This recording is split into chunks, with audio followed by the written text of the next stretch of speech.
Bueno, buenas tardes a todos y a todas. Bienvenidos a la sesión 298 del Club de Lecturas. Hola, ¿qué tal, Eugenia? 298 por suerte no es primo. No. Y hoy para empezar una nueva lectura que es Aniquilación de Michel Houellebecq, un autor que ya leímos aquí en el club, leímos su misión hace unos 3 años y ahora vamos a leer la que es su última novela y a partir de la cual él ha dicho que no va a volver a escribir. 5 años. 4 Hace años y 5 medio. años, bueno. En julio del 2018. Bueno, pues sí, espera que ahí llegan más personas. Buenas. Buenas tardes. Vamos justo a empezar. Bueno, entonces como hay gente nueva y tal, lo podemos hacer lo que siempre hacemos, que es una ronda de presentación. Bueno, ahora iba a proyectar unas imágenes, pero luego lo podemos quitar. Hacemos una ronda de presentación, si os parece, diciendo el nombre y desde dónde venís, empezando por Santiago. Pues soy Santiago, vengo de Burgos, pero vivo en Alcalá. Muy bien. Paco. Paco Julio, vengo de la Navarra. Paco. No. Oye, perdón. Mercedes. Paloma, queremos de Madrid y Galapagar. De Galapagar, pero de Bueno, Madrid. de Madrid y de Galapagar, porque venimos solo los fines de semana. Sí. Muy bien. Antonino Antonio, según os parezca, que vengo de Galapagar ahora mismo, pero vamos, vivimos en Madrid la mitad de la Y eres italiano. Y soy italiano. Tengo esa, incluso diría siciliano, para precisar. Muy bien. Miguel. Yo soy Miguel y vivo en la Navarra. Muy Pero bien. eres de Bilbao, eso hay que decirlo. No, tampoco soy de Bilbao. Exactamente. Manolo. Yo soy Manolo, vivo en Galapagar, pero soy de Ávila. Blanca vivo en Galapagar. Muy bien. Pues María, como mi compañero Santiago, soy de Burgos, pero vivo en Galapagar. Pilar, ciudadana del mundo, pero vivo en Galapagar. Bueno, yo vivo en Galapagar, vengo de Buenos Aires originalmente. Yo soy Lola, vengo de la Navata. Eugenia, de los Jarales Galapagar. Muy bien. Yo soy Eduardo, me siento serrano, pero criado en Pozuelo. Ajá. ¿Y Mundo dónde está?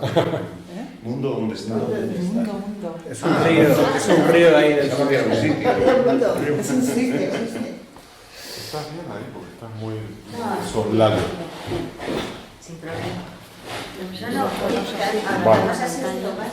Ya no veo nada. Aquí Muy bien. controlo. Bueno, con Michel Houellebecq, que originalmente se llama Michel Thomas y nació en la isla de Reunión en el 56. Es conocido como Michel Houellebecq, es un poeta, novelista, ensayista francés. Sus novelas Ampliación del campo de batalla, Las partículas elementales y Plataformas se convirtieron en hitos de la nueva narrativa francesa por su descripción de la miseria afectiva y sexual del hombre occidental de finales del siglo XX y comienzos del XXI. Esas novelas le otorgaron consideración literaria, pero también dieron lugar al llamado fenómeno Houellebecq, que provocó numerosos y apasionados debates en la prensa internacional.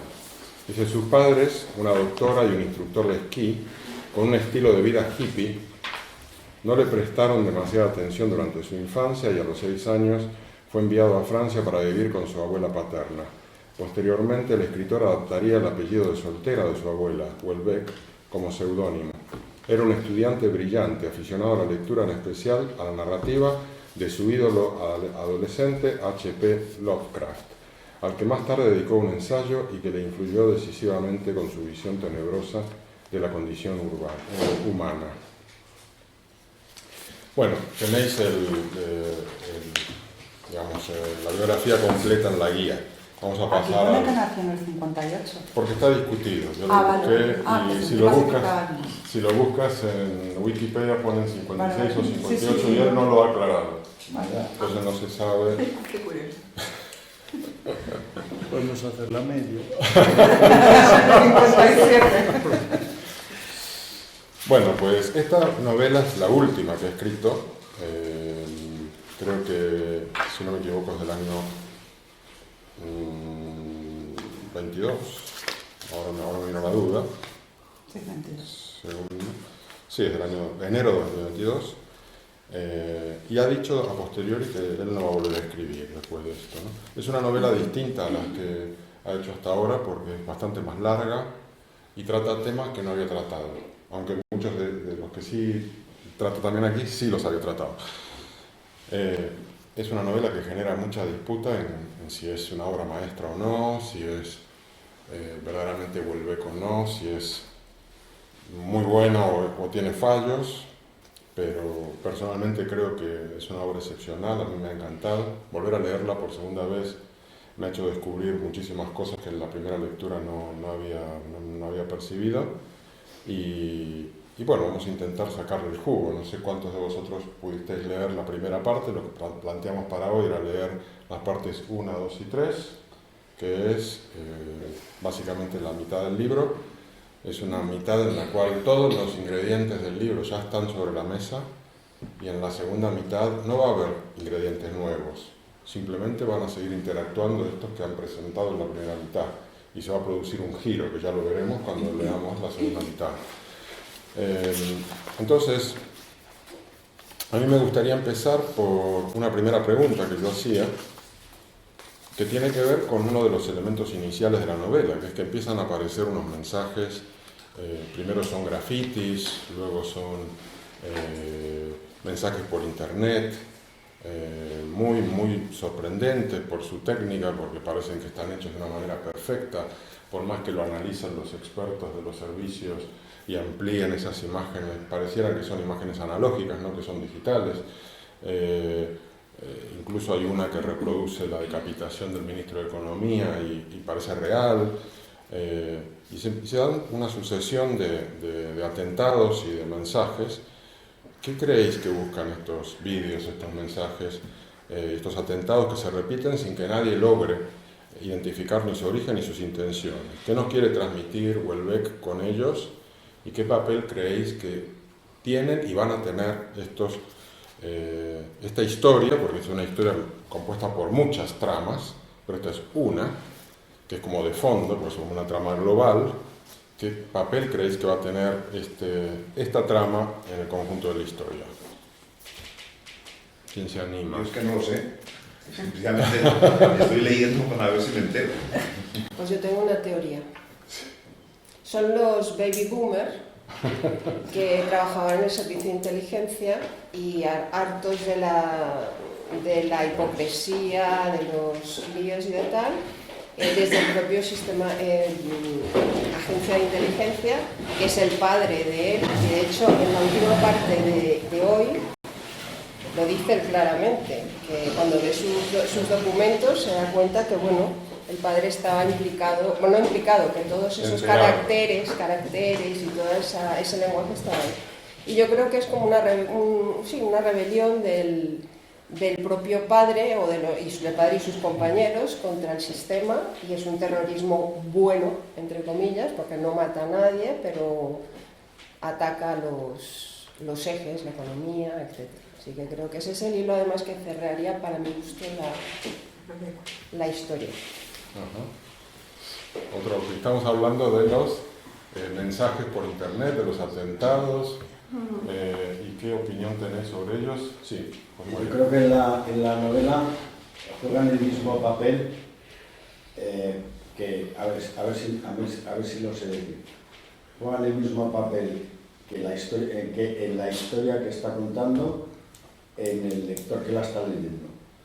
Es un elemento de distracción y de crear incertidumbre y expectativa.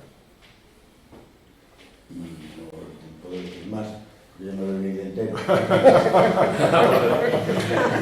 Oye, ya se fue. Salvo has dicho. No quiero ser spoiler.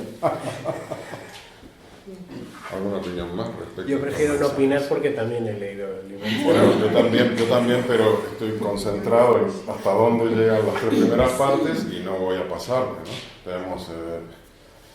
A mí me parece, primero, me ha parecido muy francés, porque la guillotina, oye, con un cachet que ya entras de lleno taja en un escritor, o sea, no podría ser un escritor ni español ni siciliano, porque, a ver, entra con una guillotina que está muy bien, ¿no? Eso y luego, yo creo que también lo que quiere crear o meternos en un mundo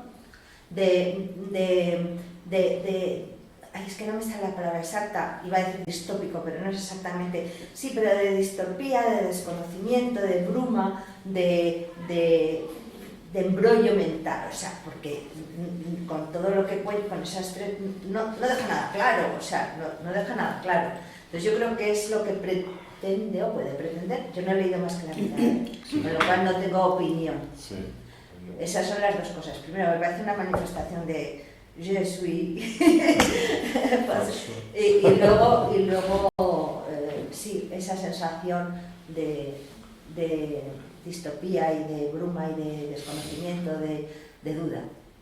Eso es cierto porque además él, ahora te doy la palabra, siempre juega con una cierta distopía porque siempre sitúa sus novelas un poco más allá del presente, ¿no? Esto transcurre en 2026, entonces eso le da la posibilidad de ser muy creativo, aunque utiliza elementos que conocemos de la realidad actual.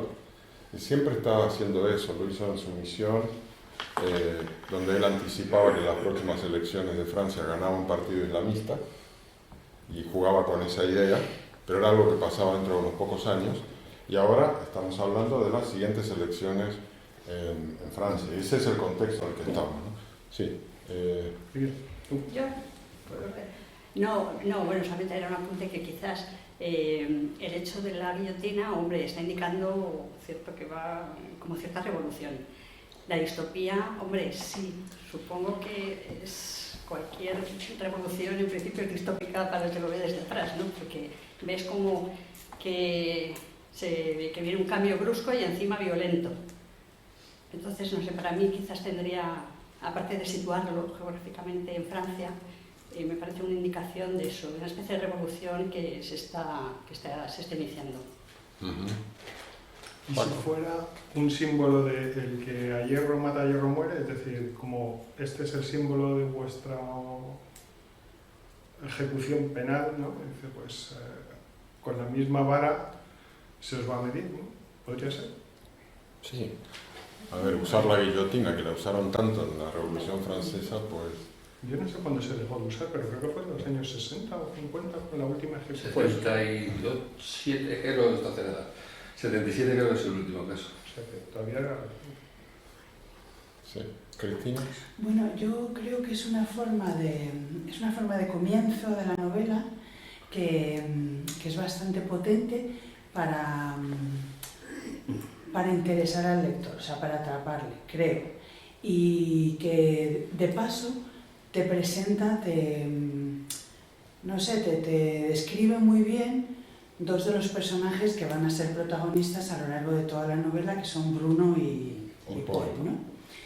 Pero claro, no los describe en plan a palo seco, sino que los tiene que meter en un contexto para explicar cuáles, digamos, las circunstancias dadas, ¿no? De dónde vienen y en qué situación están con un pasado.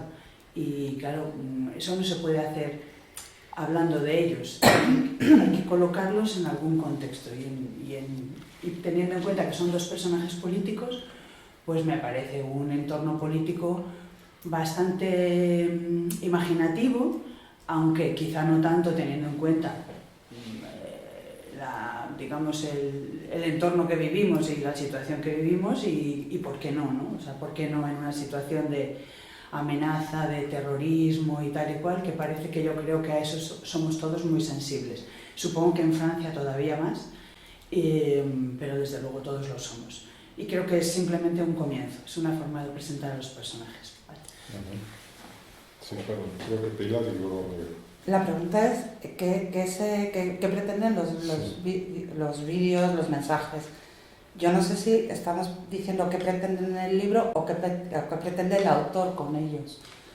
Yo creo que Houellebecq aprovecha para hacer un análisis de la realidad, del mundo en el que vivimos, y los mensajes son los que son los peligros de Internet, los peligros de las redes sociales. Además, bueno, primero mensajes extraños que la gente no comprende pero que enganchan, que se escapan, por mucho que quieran, siempre parece Internet, las redes sociales, lo que queramos, como lo queramos llamar. Incluso la inteligencia artificial siempre parece ir un paso por delante de las fuerzas y cuerpos de seguridad del Estado, de los servicios de inteligencia. Juega mucho con las fake news, con esa combinación que ya no sabes qué es real y qué deja de ser real. Ataca a los poderes, al poder político, al comercio. No he terminado de leer el libro, pero sí, lo que creo que quiere el autor con estos mensajes es, más que nada, también él mismo hacer un análisis de cómo está afectando todo esto.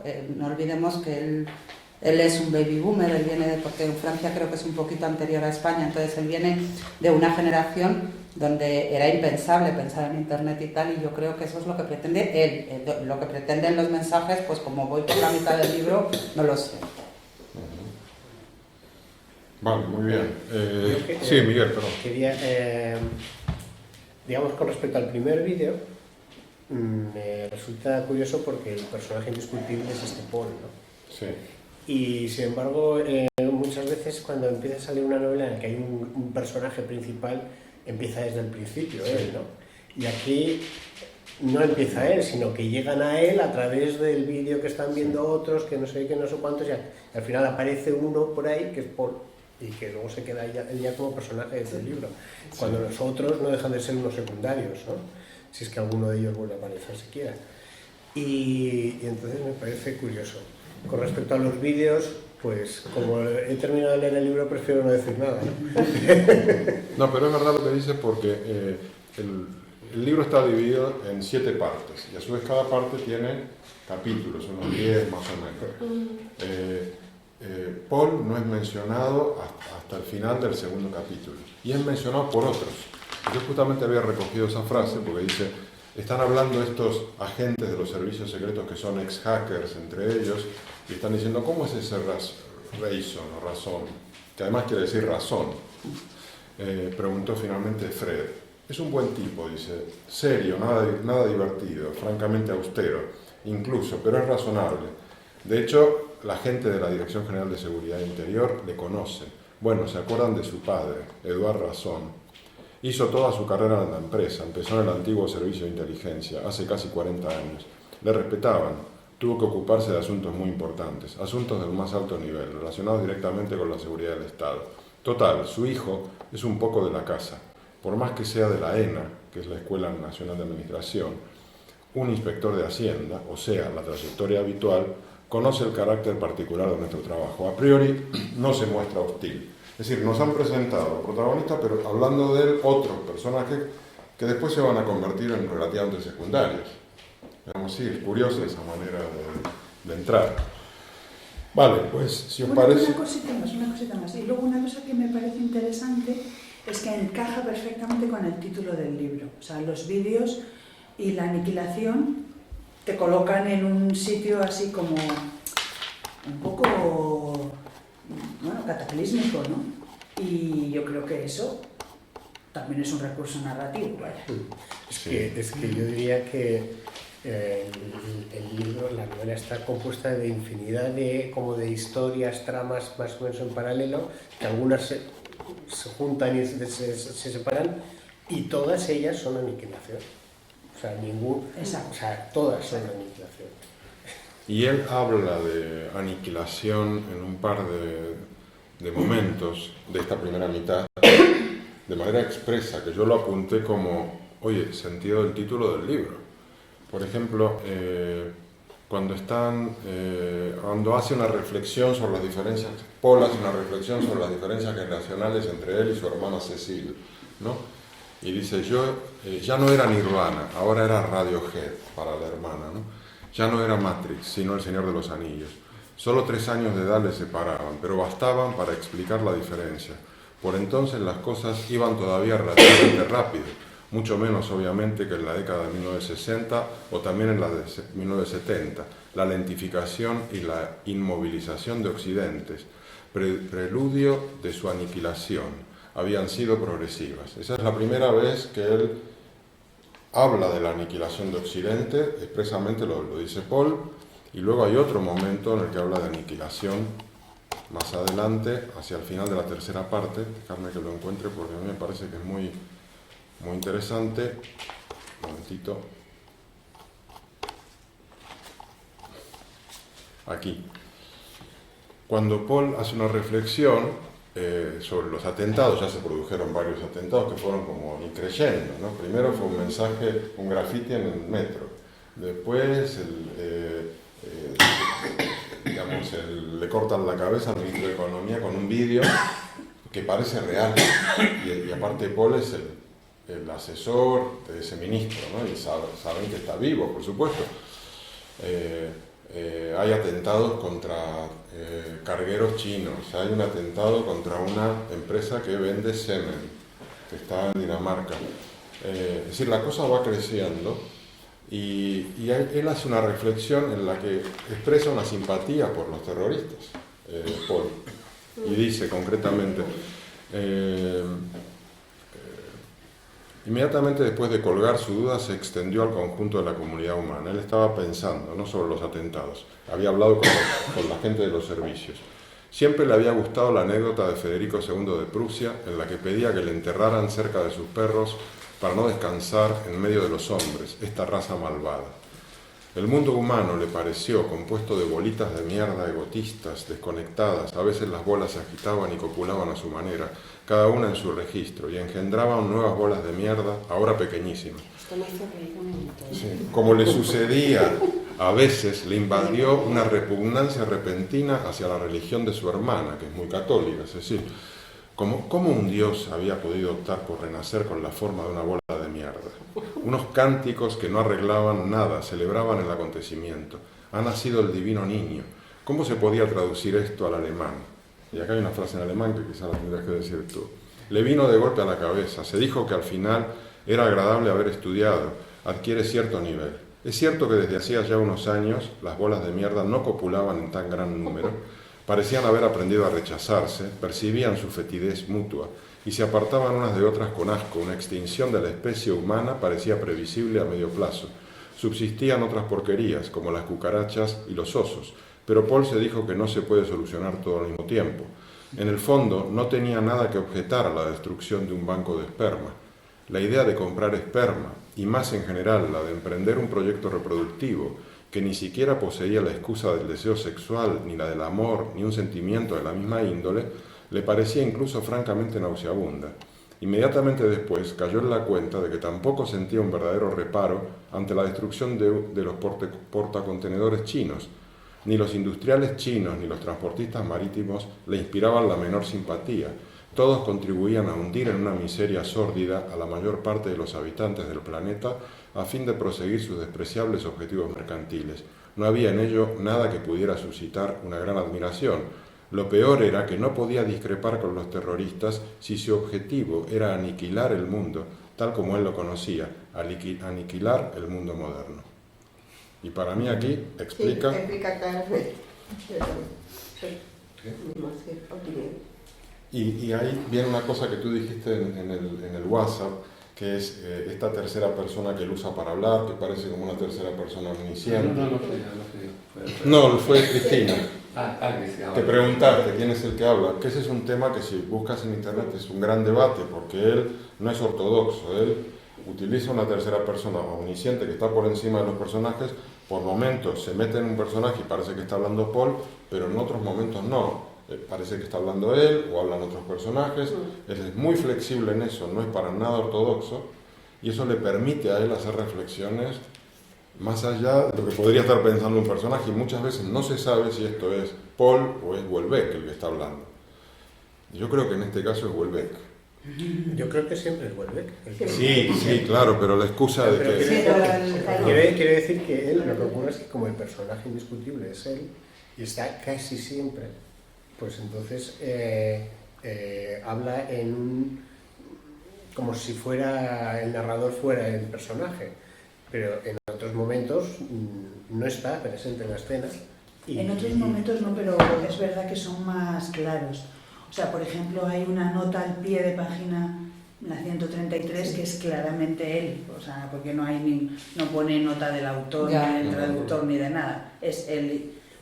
Y yo creo que cuando no hace la nota aparte, teóricamente está hablando Paul si es que le toca estar pegado a Paul en ese momento, claro, porque otras veces está pegado incluso a su cuñada, pues se pega a quien le interesa, es un omnisciente. Esa es la de la calidad humana. Que hay, pegado a un personaje. Hay una nota que escribe sobre el tema de la calidad humana. Sí, el centro del mundo moral. Claro, de alguna manera da la impresión de que las opiniones de Paul son tan elaboradas que tienen algo de suyas. Sería un poco difícil que profundizara tanto en el pensamiento de otros sin estar de acuerdo él. Sí. Se queda a gusto, de todas maneras, en eso que acabas de leer.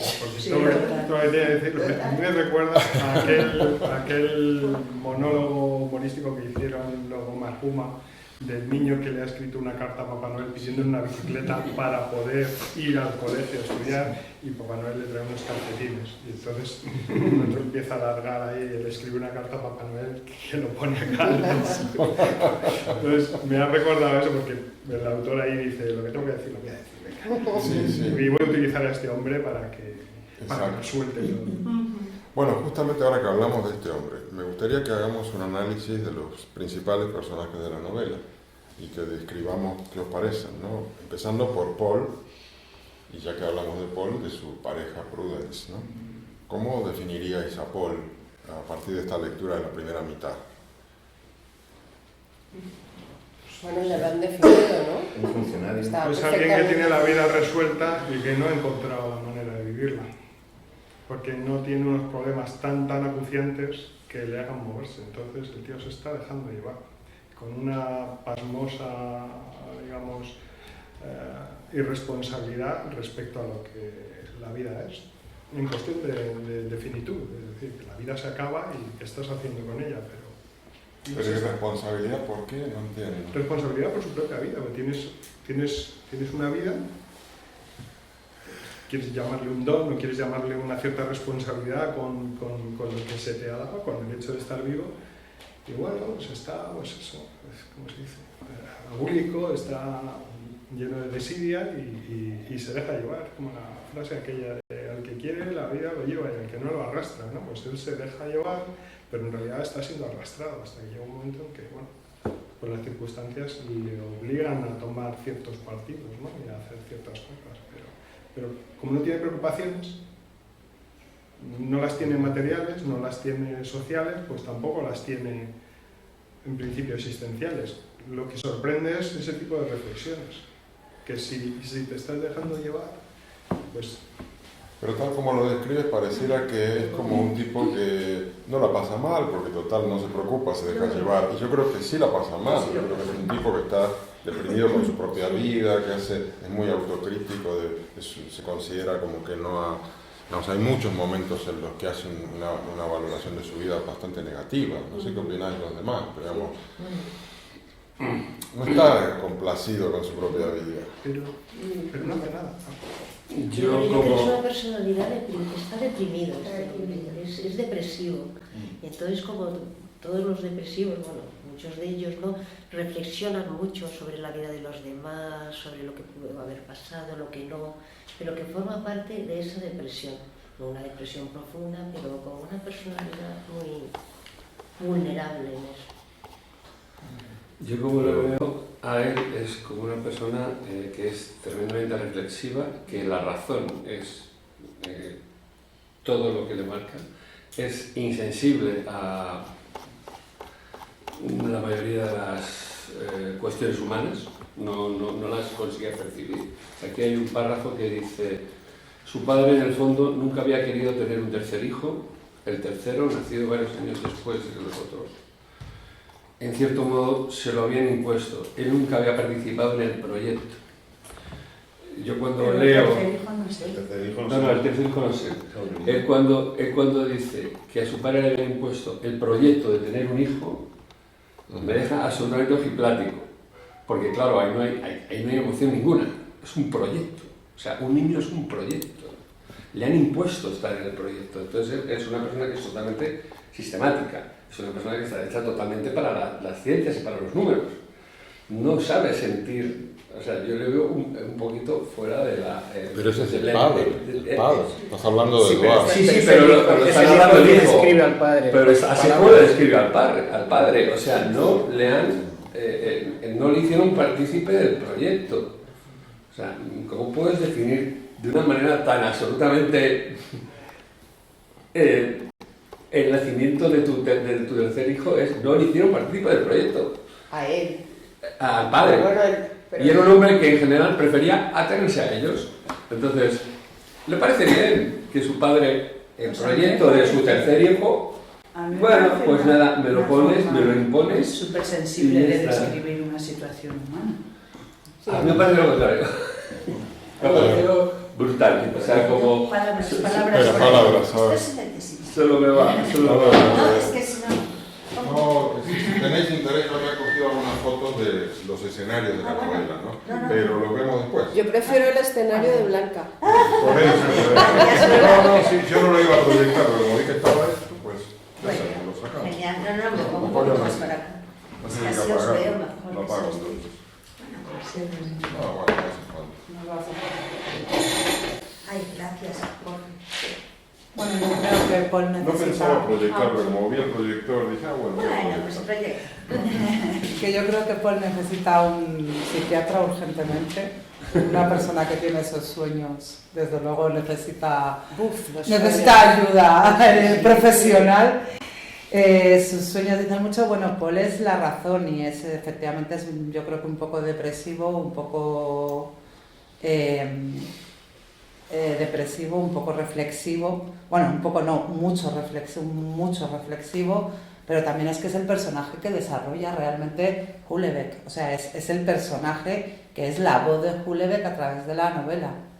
Posiblemente si la novela estuviera contada desde el punto de vista de Cecil o de Prudence, tendríamos otras reflexiones y también serían personajes complejos. Pero realmente Bruno y él son los personajes más complejos de la novela. Y vamos, no le considero carente de humanidad para nada. Considero que es una persona que mantiene considero que es una persona que mantiene esa imagen un poco de hombre de Estado, de persona que además llega no tan solo político, sino político del mundo de las finanzas.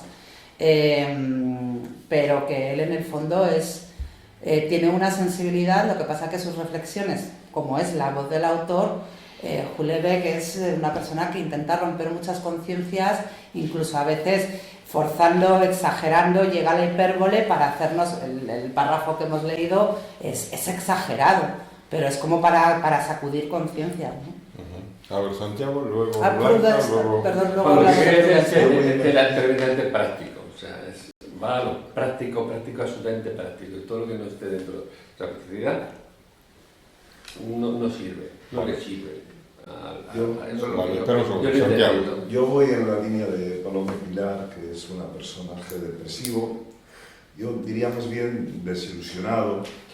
Este personaje, he conocido muchos inspectores de Hacienda, porque yo fui un año inspector de Hacienda, y te pasas hasta los 30 años esforzándote mucho, con mucha ilusión, no sé qué, y luego te das cuenta que nada. Él es jefe de gabinete. Bueno, y entonces, bueno, pues eso yo estoy de acuerdo con Santiago, lo que iba a decir ya lo Santiago. A mí me resulta profundamente insatisfecho. O sea, yo le veo mucho más que depresivo, le veo una persona insatisfecha.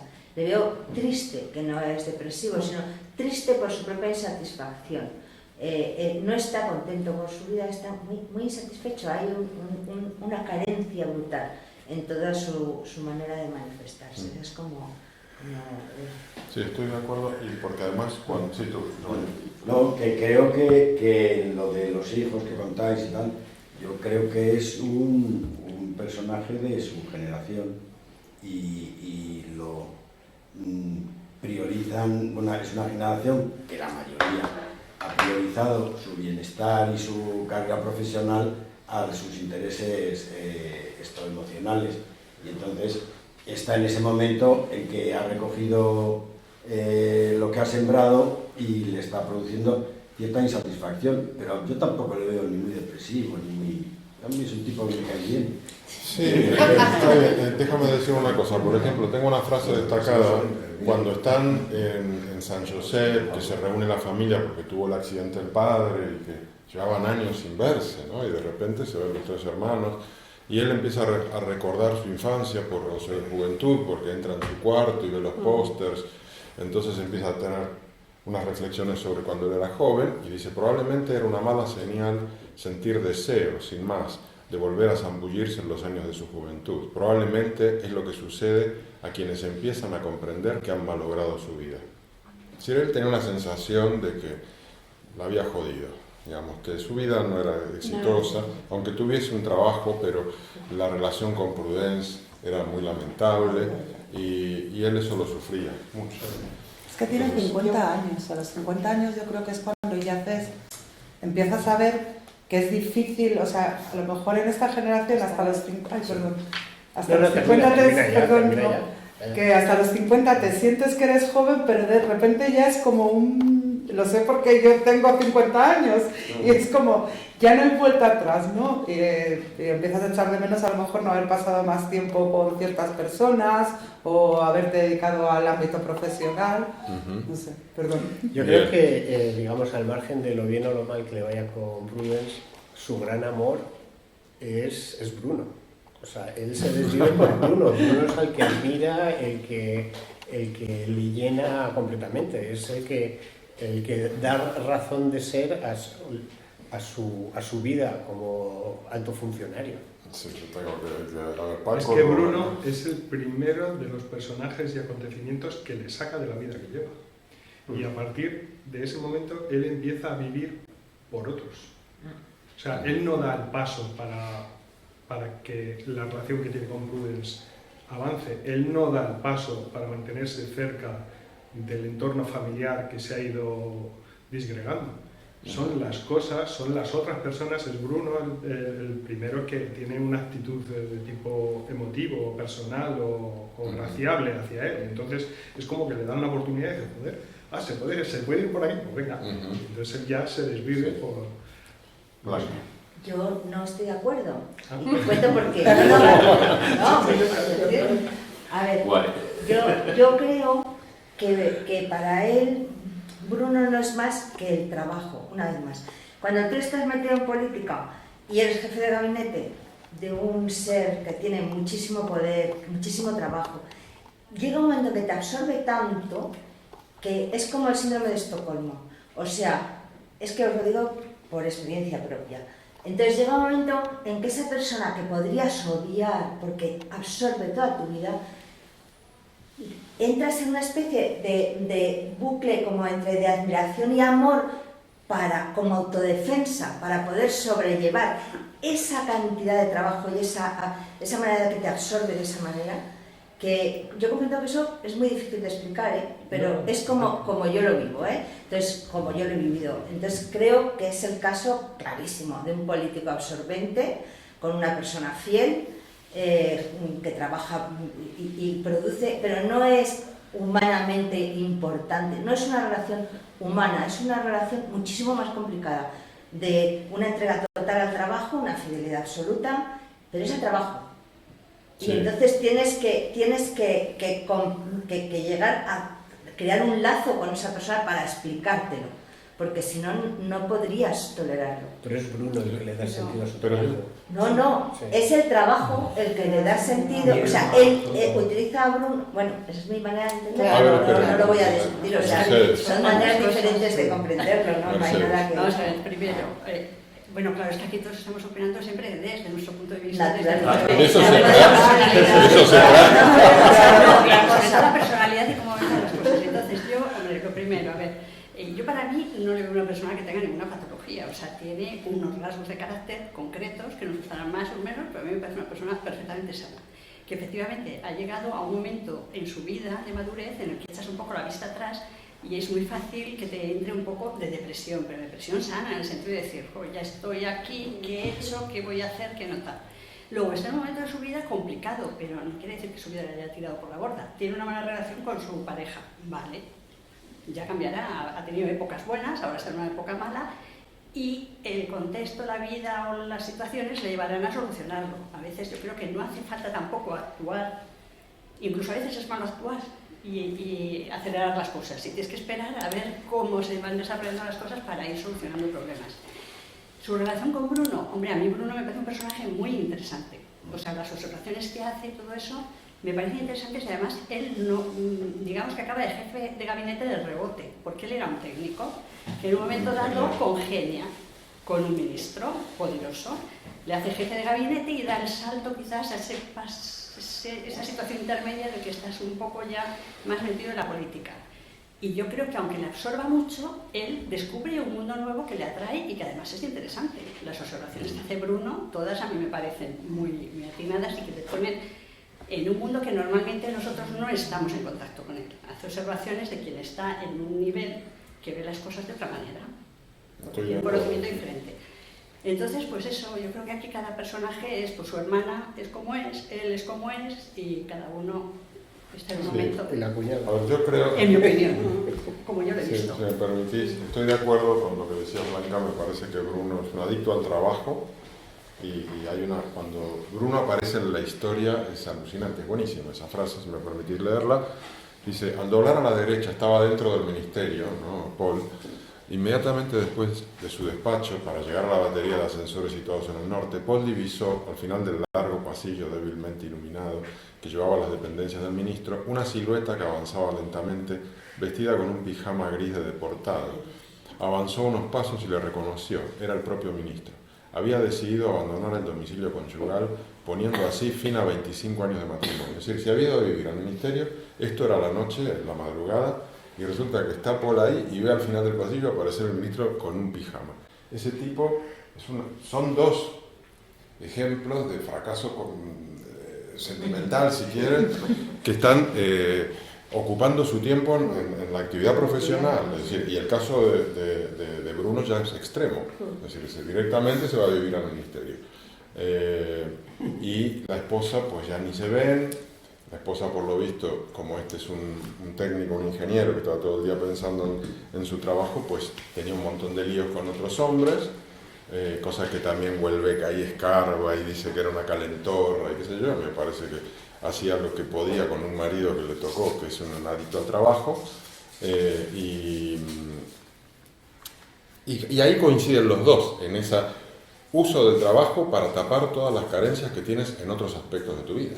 Es decir, te vuelcas a tu profesión, a tu trabajo, y de esa manera sigues tirando, porque al final tienes que hacer, tienes que trabajar, tienes que hacer, y todo lo demás puede ser un desastre, pero el trabajo te sostiene, y entre ellos dos se sostienen. Pues puedo hacer una pregunta. Perdón, a ver, había pedido antes Eduardo. Eduardo, yo es que voy a decir una cosa, estoy prácticamente, o sea, estoy de acuerdo con todos, quizá con el que no. Qué correcto.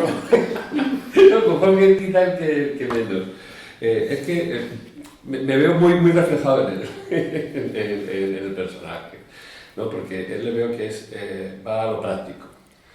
Sí que hay una cosa que no coincide para nada conmigo, que es que él ve en todas las instituciones del Estado, en todo lo que están haciendo, toda esta burocracia, ve que es la salvación del país. O sea, esto es que estamos haciendo todo esto es por el bien del país, y somos maravillosos. O sea, y todo lo que lo es práctico absoluto. Entonces, tiene una adicción absoluta al trabajo, que Bruno tiene una adicción absoluta al trabajo, que se complementan, se siguen y no paran en ningún momento. O sea, realmente, no sé si ellos, a ver, sí que se aprecian, pero porque ven que van hacia el mismo camino y se necesitan, porque necesitas... Hombre, puedes ser adicto al trabajo tú solo, pero es que ya con compañía ya eres el superadicto. Pero eso es lo que ha dicho Jorge. Claro. ¿De acuerdo? Pues no está de acuerdo. Vale, a ver. Fíjate, a lo mejor me he ido yendo a y tal, y al final he terminado estando de acuerdo. Pero a ver, Pilar, luego Cristina.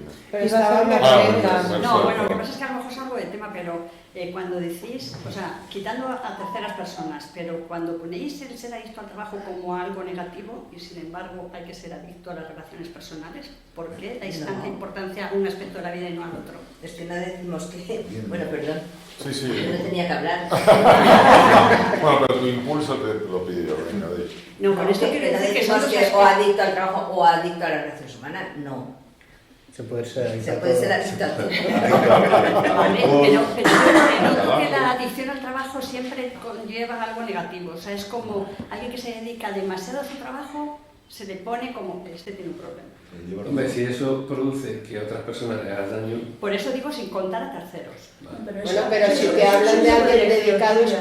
Eso es una protección tuya, esta Mercedes, porque adicción al trabajo en el sentido de que el trabajo, cuando otras cosas fallan, da sentido a tu vida, eso es una cosa que no lo consideramos negativa. Vamos, creo que cuando en estas mesa cosas fallan, cuidado, es que estamos diciendo cuando las cosas fallan. Sí, bueno, es que el problema es cuando dejas otras cosas por el trabajo. Ya, y yo lo sé porque yo en algunos momentos he sido adicta al trabajo. Y eso es muy peligroso. El trabajo, tienes que encontrar un equilibrio entre todo. Bueno, pero sea antes, perdón, porque no había terminado, pero Perdón. sea antes el volcarte en el trabajo, o sea después de que te fallen otras cosas, o sea, yo no lo he oído como negativo, quiero decir. Vamos.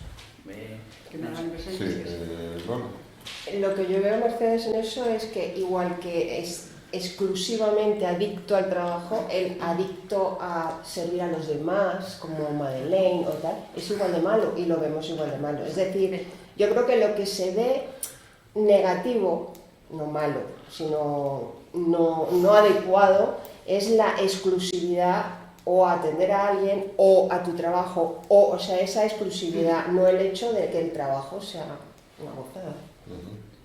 Y porque la palabra adicción ya Claro, pero tiene se una aplica... connotación negativa. Claro, pero... Si lo pudiéramos traducir a otra Pero palabra... a eso voy, que es que el próximo Sí, término que se emplea enamorado ya... de su trabajo. Enamorado, por ejemplo, de su trabajo. O cuando te vuelcas en el trabajo, pero no es lo mismo que adicto. Vamos a Solo una cosita, porque es que a mí este señor me ha caído, o sea, Paul me empieza a gustar cuando habla de cómo, digamos que me parece que fue en Addis Abeba, como digamos intimó un poco más con Bruno, que no es que intiman, sino que simplemente en un momento dado empatiza con él y él hace un análisis, porque yo creo que no llega ni a verbalizarlo siquiera, sino que le entiende, se solidariza, yo qué sé. ¿No? Son amigos.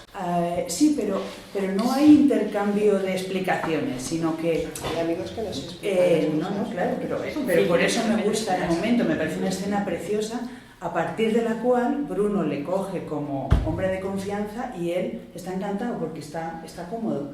Y eso a mí me da idea de sensibilidad humana. No de practicidad, sino de... A mí también me parece que esa escena está muy buena, la de Addis Abeba, y justamente saqué un par de frases porque pareciera como que Bruno se abre de alguna manera y le cuenta algún tema personal a Paul. Entonces dice, en este momento las cosas no van muy bien con mi mujer, le dice Bruno a Paul. Exactamente en aquel momento, con un sincronismo perfecto, 2 prostitutas africanas se habían sentado a una mesa a unos metros de ella, ¿no? Entonces Bruno dice, no hemos hecho el amor desde hace 6 meses, le está contando con su mujer. Y Paul luego piensa, 6 meses, pues yo hace 10 años, amigo mío. Claro, no se lo dijo, pero hace 10 años. Sin embargo, era verdad, desde hacía 10 años no había follado y mucho menos hecho el amor con Prudence, ni con nadie, por otra parte. Esto es terrible, ¿no? Lo de Paul. Terrible. Sí, pero ¿no os parece súper... O sea... Tampoco le da mayor importancia. Eso te iba a decir. No le da importancia, me parece muy interesante, porque es diferente. Es diferente. A ver, ¿quién te cuenta eso? Claro. ¿Quién te cuenta eso? Bueno, él pero él no lo contó. Pero nos lo está contando a nosotros. A mí me gusta porque me lo está contando a mí, me parece. claro, ahí me enternece y me apetece seguir sabiendo qué le pasa a Paul. Sí, está claro.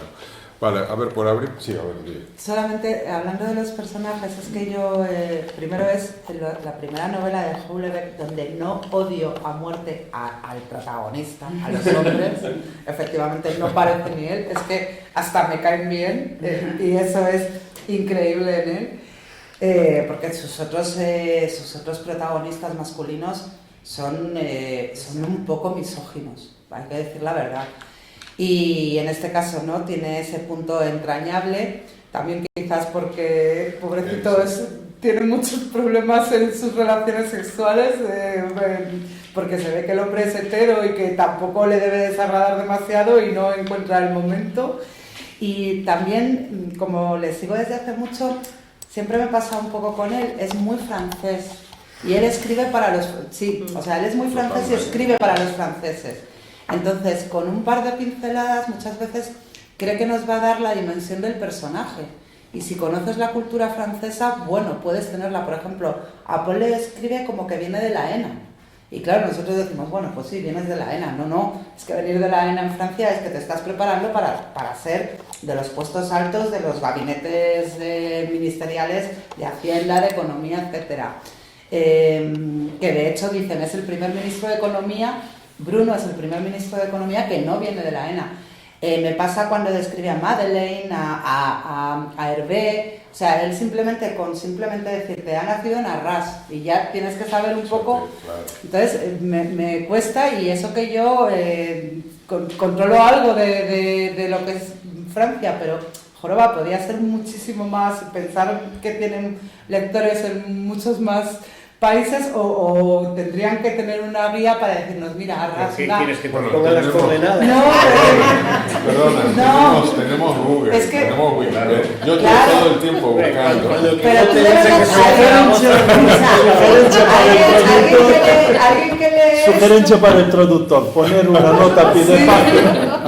Alguien que lee esto, que lo coge y a lo mejor que no va a venir a un club de lectura y dice, pues un notario de Arras o viene de... Y eso que te dice, viene de 5 generaciones de tal, pero me cuesta que él ya tiene una fama mundial. Me gustaría que abriera un poco su mente. Pero ya solo puede hablar del país.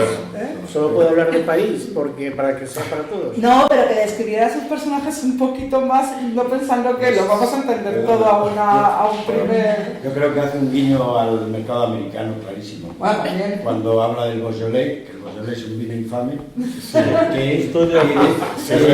absolutamente de tiene acuerdo. muchísima fama en una película americana de los años 40. Tenían un Beaujolais en una cena y entonces se quedaron con que el Beaujolais es uno de los vinos más ricos del día, es el peor de los vinos franceses. Absolutamente de acuerdo. Yo creo que hace un guiño al mercado americano con el tema de situarlo en la zona de Beaujolais, que queda muy bien, y tomarse un vinito y tal, y no sé qué. Bueno, luego tratan los americanos Pero como todos los intelectuales europeos. sobre Francia. Sí, según vas avanzando en el libro te das cuenta, primero, de que la idea que tienes de Francia aquí, que viene filtrada por un montón de historias, no es tal, es decir, los franceses lo están pasando tan mal como lo estamos pasando nosotros, tienen sus comarcas deprimidas, hablan mucho de Arras en el sentido tanto histórico como digamos, de infraestructura empresarial, o sea que dentro de lo poco que da, yo sí que echo de menos en que hubiera más notas a pie diciendo cuando dice esto, en realidad pensad esto otro tal. Pero eso ya es cosa del editor, ¿no? Claro, no de él, tendría que ser el editor español, el traductor, que diga, oye, aquí hay que contar un poco más, pero a mí me gusta porque empiezas a conocer un poco más al país vecino con el que siempre hay cierto tal, ¿no? Bueno, ya que hemos analizado bastante a Paul, propongo que analicemos a Prudence. ¿A Prudence? Casi no. ¿No? Es la mujer de Paul. Es la mujer de Paul, que hay en el capítulo 3 es donde más describe la relación. Hay una relación rota que se manifiesta en la división de la nevera, porque ya prácticamente no se ven nunca, no coinciden los horarios. Ella también es una funcionaria que está muy entregada al trabajo, que no hace lo que habitualmente se podría asociar a una mujer, no quiere cocinar, no sé. Es una tipa que está entregada al trabajo igual que él, no se ven, Y él, acá hay algunas reflexiones, por ejemplo, la mayoría de las parejas no piden tanto mantener una actividad sexual, la que sea, ya constituye un auténtico logro.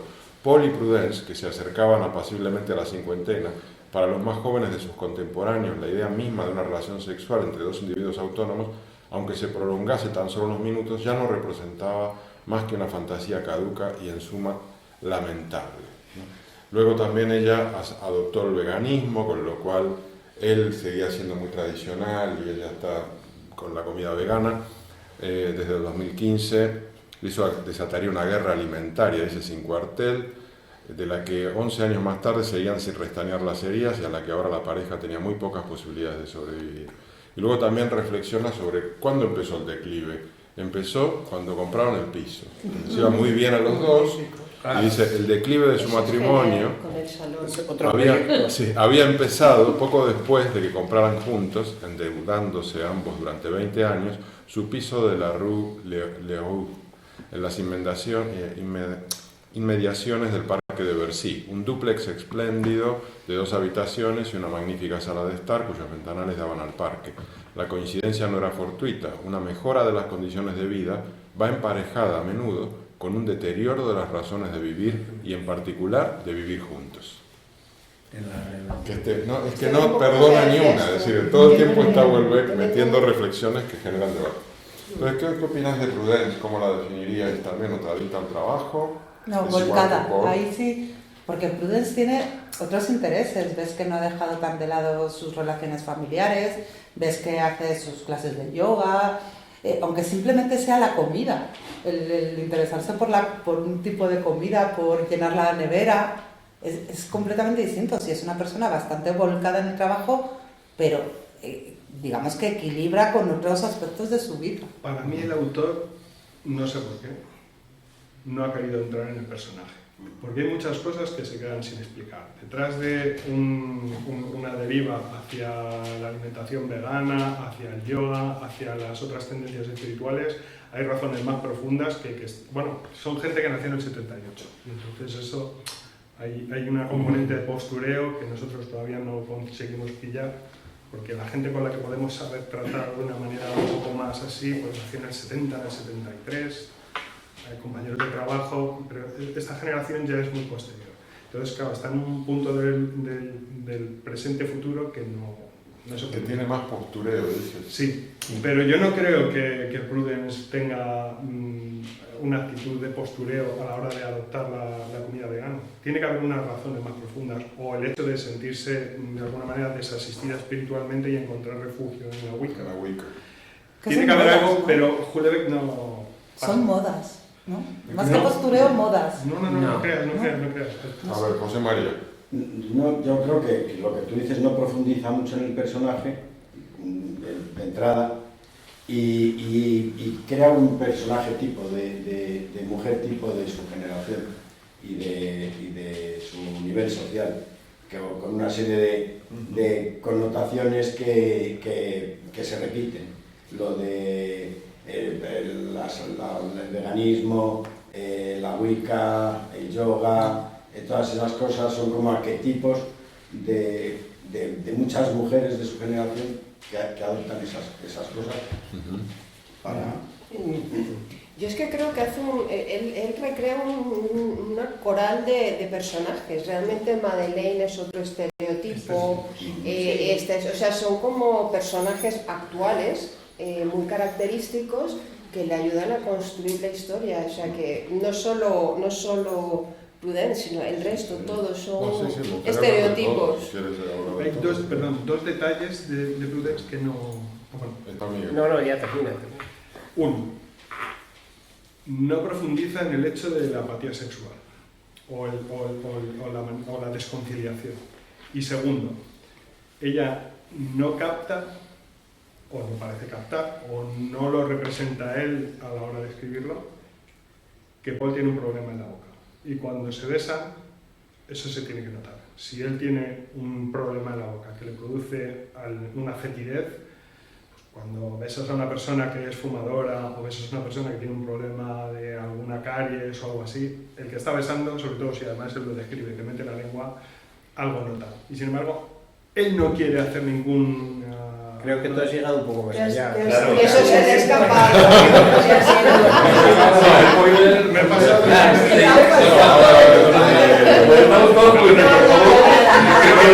En la tercera parte. En esa parte se han besado. No. ¿No se han besado en esa parte? Sí, se han besado. Cuenta. Perdón, lo que estás diciendo es correcto. Se han besado en la boca. Se han besado en la boca. Lo que Y él pasa se es ha que quedado así, todavía como dicen. no sabemos. No No sabemos qué es lo que pasa en la boca, digamos, el No, tipo de dolor. Él había dicho que tiene dolor de un sabor fétido. Bueno, pero digamos es un dolor de muela que bueno, no le está doliendo todo el tiempo y Ya está. Yo creo que de todas maneras aquí hay un personaje principal que es Paul y todos, absolutamente Todo todos los demás son baila, secundarios. todo baila Y solo alrededor. están ahí en tanto que se relacionan con él. Y son arquetipos. Sí, a su modo. Entonces, Prudence es un personaje secundario más y que solo tiene sentido en la novela en tanto que está relacionada con él. Igual que su hermana, su hermano, la cuñada y todos los demás. Y todo sirve para retratarle a él. Claro. Incluso el padre también es un personaje secundario que ni siquiera actúa pero que solo está ahí por la relación que tiene con él. Es que hay solo un personaje al que odia el narrador y odia a todo el mundo, que es a la cuñada. Y consigue que odies incluso tú. Incluso yo la acabas odiando. A ver, sí, Solo esto es por una frase que me encantó. Me gustó muchísimo la frase. A ver, a mí me chirría mucho que Paul es tremendamente pragmático y ella pues se va hacia un lado más espiritual, ¿no? Entonces chirría la relación, pero hay miles de relaciones así. Entonces hay una frase que es que me encantó y es: no se puede decir nada de los problemas de pareja ajenos, no se puede hacer nada. Es un lugar secreto donde nadie puede acceder. Es que me encantó esa frase tanto que es vale, ahora ya entiendo. Pero vamos, que es que me acaba de describir, pero que no ha descubierto la pólvora. No ha descubierto la pólvora, lo ha escrito muy bien. Es un lugar secreto en el que, mira, no se ve. Nadie puede acceder menos él. Él sí puede. Entonces me gustó mucho eso y bueno, en fin, que la vida te lleva por muchos y dices, madre mía, ¿cómo puedo estar yo aquí y tal? Ni tú mismo te lo explicas. A ver, aquí hay un hecho que produce un gran giro en la trama, que es el accidente del padre, ¿no? De Eduard. Porque hasta ese momento esta familia estaba totalmente fragmentada, ni se veían por muchos años. Él hace muchos años que no veía a Cecile, a su hermana, tampoco a Aurelien, ni sabía ni qué estaba pasando con Aurelien. Y resulta que un accidente cerebrovascular que deja incapacitado al padre, lo deja en coma, pues parece que actúa como un revulsivo para reunir a la familia, ¿no? Y ahí es donde entran en juego todas las relaciones, se vuelven a ver, ¿no? Entonces tú dices, son personajes secundarios, pero también el hecho de poner mostrar una familia disgregada y dispersa, que se reúne porque el padre tiene un accidente, pues es todo un tema en sí. Y además ahí te das cuenta que son muy distintos los tres hermanos, son totalmente diferentes, ¿no? Perdona, Entonces, ¿se reúne la familia o queda mal? Porque a mí al principio parecía que la familia estaba disgregada bajo el punto de vista de Paul, pero luego resulta que han tenido más relación entre ellos. El único que no ha tenido relación y el único que no ha tenido relación es él, que resulta que Aurelien les visitaba, que sí, tal, incluso por lo mal que se llevan con tal. O sea, la familia no estaba tan disgregada, al principio aparece como disgregada porque lo estamos viendo a través de los ojos de Paul, pero luego resulta que el que estaba un poco a por uvas era él. bueno, porque es el que más... Bueno, él está a por uvas de todo, si no se enteraba que su cuñada se había ido a Canadá y bueno, pues es eso, cierto, una persona que no se ocupa de nada. Es cierto, y es por otro lado al que le va mejor económicamente, el que tiene una posición más cómoda, pero es el más distante, es verdad.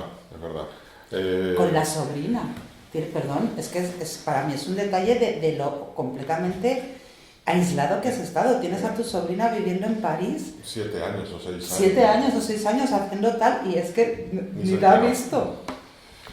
Bueno, ahí es interesante, me gustaría que describamos un poco Pero a la tuvieron un bonito hermana. encuentro. ¿Perdón? Tuvieron un bonito encuentro con la sobrina.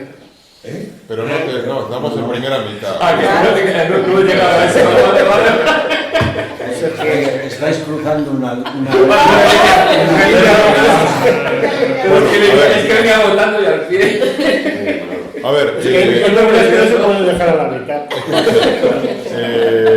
mientras Paul es un tipo que le va muy bien en su trabajo y tal, hasta luego, Manolo. Cecil es una persona prácticamente que no tiene formación, no tiene trabajo, y su marido, que aparentemente tenía una posición en su provincia como notario, pues hace un año que está sin trabajo. Además vienen de una región con un fuerte paro, ¿no? Y luego nos dice que Cecilia y Hervé son votantes de Le Pen, son justamente muy de derecha más extrema.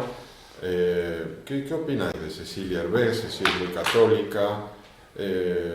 ¿Son unos personajes creíbles? Totalmente, Sí. es otro estereotipo perfecto. Pero eso lo plasma muy bien en la autor, pero una vez más Los esos personajes estereotipos. Sí, es otro retrato. Es que hace de cada este le voy a poner católico, de derechas, esta la voy a Sí, poner no sé sí, qué, sí. esta es una bruja. Para mí en eso es un poquito exagerado. Voy a decir, bueno, no quería decir la palabra facilón, pero o sea, que es una herramienta relativamente sencilla, o sea, a ver. Todos son mediocres menos yo.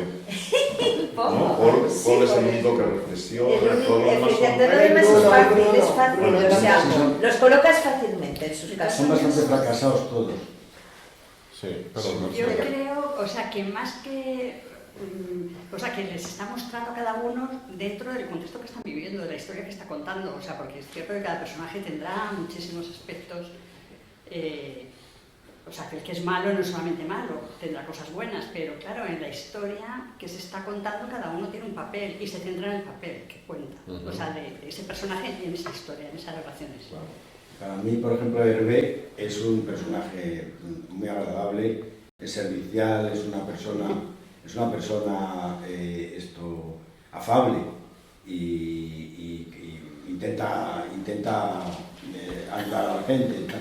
Es que, Son fracasados desde el punto de vista laboral, sí, porque profesional, para mí el matrimonio de Cecilia Hervé es como delicioso, ¿no? Hay mucha compenetración y complicidad. Sí, es que no tiene ni nada que ver con el de Prudence y Paul. Eso como es las por lo bien que antiguas. cocina ella. Claro.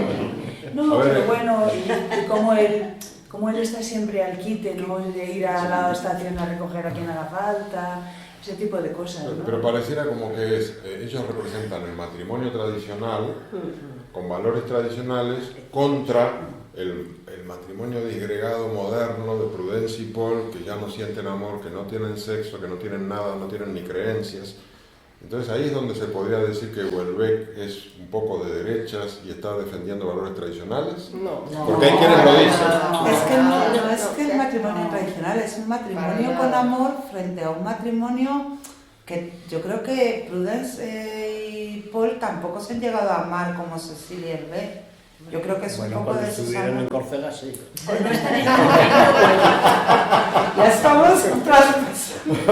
Pero porque son diferentes. No es que no se hayan amado igual, es que son diferentes. Es interesante. En los años 90 en Nueva York, la gente, como hay que ponerle nombre a todo, a las parejas que se unían con la intención única y exclusivamente de compartir, pero sin ningún tipo de proyecto de vida más allá de la vida en común, les llamaban dinkies, que es double income, no kids. Pero esta pareja no se ajusta a ese patrón, porque en los orígenes parece que ellos no tienen una pretensión de unirse porque no tienen capacidad suficiente de coger el piso que quieren, sino porque tienen una historia juntos. Lo que pasa es que luego eso deriva hacia donde deriva y no se sabe muy bien por qué. A ver, yo es que tampoco creo que se le pueda poner porque una persona esté pasando un mal momento que toda su vida haya sido un fracaso. Ellos tuvieron momentos buenos, ahora ese no es un momento malo, pero ¿por qué juzgamos toda una vida por un momento presente? En un momento está Eduardo, luego Pilar. Bueno, yo no sé si es por experiencia personal, pero la familia me parece muy poco creíble, en conjunto, su conjunto. Nadie el mayor ni nadie le dice a los demás cómo tienen que actuar, nadie le dice a nadie cómo tiene que actuar, nadie se reprocha nada. Parece que todos aceptan los roles directamente sin que nadie se ponga a dirigir. Es como que todo va perfectamente coordinado y mi experiencia es totalmente lo contrario. Pero eso sí es que España. Esto existe. Pero Cecil sí Vale. puede organizar. Gracias, eso sí puede pasar. Vale. A ver, puede ser. Esta familia es creíble. José María. Yo conozco una familia que es así. Es creíble. Que vamos, la mía, la de Nadie te echa, ¿tu hermano mayor nunca te ha echado en cara nada? mi hermano mayor ni se le ocurra. Pues de verdad, en serio. No. Había sido 35 años. Yo a él jamás nos hemos reprochado, cada uno hemos hecho nuestra vida y jamás nos hemos reprochado ni hemos... hay una relación parecida a la Una que- pequeña encuesta. ¿Cuántos de los de aquí venís de una familia católica practicante? No digo fundamentalista, sino practicante. Practicante en el sentido de Sí. no ir a misa, pero sí pero que por vale. convicción. Sí. No ir a misa porque hay que ir. No. Pero no yo, sino que mi padre, por ejemplo, lo haga. De una Pero familia, tus ¿a hermanos, qué refieres? alguno. A Mi hermano. padre, madre, Si acaso. hermanos, Claro, o sea que los dos. con una cierta tradición católica, pero de convencimiento católico. Sí. Es decir, que hay... Claro. Pero yo soy monaguillo, ¿eh? Es que en ese tipo de familias hay una serie de valores que vienen como un poco por defecto. Entonces, mi familia, aunque parte es de Madrid, pero los orígenes todos, o al menos de lo que es el núcleo familiar, es de Granada.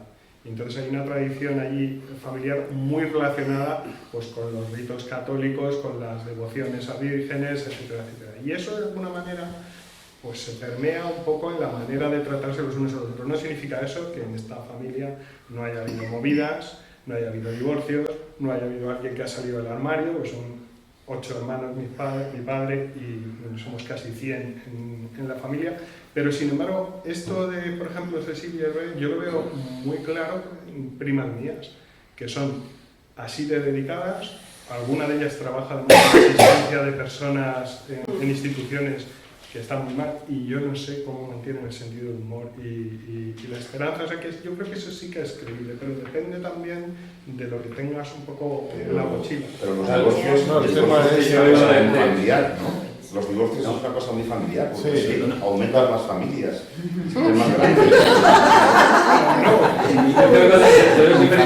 No le dices. Profundamente cristiana y católica. Ay, qué Lo que bueno. pasa que sí hemos tenido una educación bastante libre. O sea, no nos han obligado y la relación que hemos tenido con los hermanos. Primero empiezas por respetar el nicho ecológico de tu vecino. Y entonces esa relación no dejas de quererle, pero pones una distancia y un respeto. Entonces jamás en la vida nos hemos llamado la atención unos a otros, hemos podido discutir y todo lo que quieras, y nadie se ha erigido en patrono de, bueno, se hubiera llevado un broncón en su vida, y nadie se ha erigido en eso. O sea, es que yo sí me veo reflejado en la relación que tienen los 3 hermanos. Pero vamos, que Las conozco de criadas. cerca familias en las que has dado portazo y ya no se habla. Yo es que he visto, vamos, porque es que ahora mismo estoy ahí, en eso, en dos acciones diferentes. Yo tengo 2 hermanos y hemos tenido un momento en el que nos hablábamos, nos llevamos fatal. Y cuando mis padres llegaron a la época en la que vamos a llegar todos, nos unimos totalmente y ya a partir de ese momento, unión perfecta. Sí. Y sí, perfecto. O sea, todo sincronizado, todo hecho. O sea, no nos O sea, ha notado no nada te de problema nada a los a mis padres. padres, nada. Yo para los padres lo digo eso. Nada de nada. No. Cuando mis padres nos han necesitado, ahí nos han tenido. Y ahora estoy viviendo la época de mi mujer, que era una familia que bien, comemos todos juntos, qué maravilloso, que bien nos llevamos, qué fenomenal. Y cuando los padres les necesitan, se ha roto todo. Ni se habla, ni se tal, no sé cuánto. Entonces, por eso, cuando veo esto, digo, yo no lo veo. Claro, que yo... Pero ya he dicho que era de experiencia personal. Sí, Eugenio. Sí. Yo veo en general a todos los personajes que él él lo que ha hecho ha sido, yo quiero hacer esto y decir esto y plantear esto con esto, y entonces lo que ha cogido ha sido una serie de personajes para poder ejecutar el pensamiento y lo que él quiere expresar en la novela, y es lo que ha hecho, ni más ni menos, desde mi punto de vista. Entonces, cogiendo como factor principal al personaje principal, que es a Paul. Sí. Y lo demás, pues lo ha utilizado para eso. Yo pienso que él ha estado pensando qué personajes voy a hacer, cómo los voy a hacer, en fin, para luego poder sacar una serie de historias en donde nos haga pensar a los demás, a los que leemos, una serie Sí. no sé explicar. Estoy de acuerdo, y mira, coincide con un autor que leímos en el club online, Dostoyevsky, que leímos El idiota de Dostoyevsky, que él hace ese tipo de composición que es como muy teatral, hay un montón de personajes. Es verdad, que cada se parece uno. la forma de escribir. Sí, además, ahora que lo dices. Es que yo creo que sí, y entonces él Se crea va muchos todo. personajes que luego se juntan, interactúan entre ellos, arma unos sainetes increíbles, y cada uno tiene su personalidad y usa mucho, escribe mucho sobre cada uno para que tú te hagas verdaderamente una idea del personaje, cómo es, sus ideas, y luego los hace interactuar. Y yo creo que Houellebecq va por ese camino también, así, porque te hace interiorizar con cada uno de los personajes y después los hace interactuar. Entonces eso da mucho, es muy rico como manera de escribir. Bueno, yo quería decir que, por una pregunta que había hecho era, ¿qué nos dice Houellebecq con la descripción de los días de Nochevieja de la familia en San Josep? Porque es una familia fragmentada que representa una tendencia en la sociedad actual, o es una exageración del autor para reforzar su tesis, porque digamos, yo lo asocio a que esa fragmentación, esa familia un poco rota, tiene que ver con la idea de aniquilación, tiene que ver con una sociedad que está en decadencia. ¿Es así o no? Yo creo que eso es todo. Si yo tengo un texto, es que es que sí y no. Pero no es solo eso.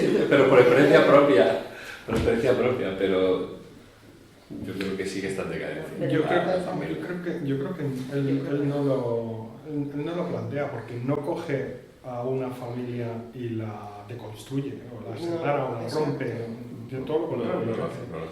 Y de hecho se deja muchos estereotipos fuera, porque en los años en los que él está hablando es que ya tenemos rollo género, transgénero, hipergénero y demás, como para que personajes tangenciales estén dándole pinceladas de lo jorobado que está el tema familiar. Yo creo que él no quiere poner a la familia necesariamente en cuestión. Pero tampoco es una familia perfectamente funcional. Yo creo que en familia prácticamente que son desconocidas. El caso más curioso es lo del hijo de Bien y eso sí me ha parecido a mí.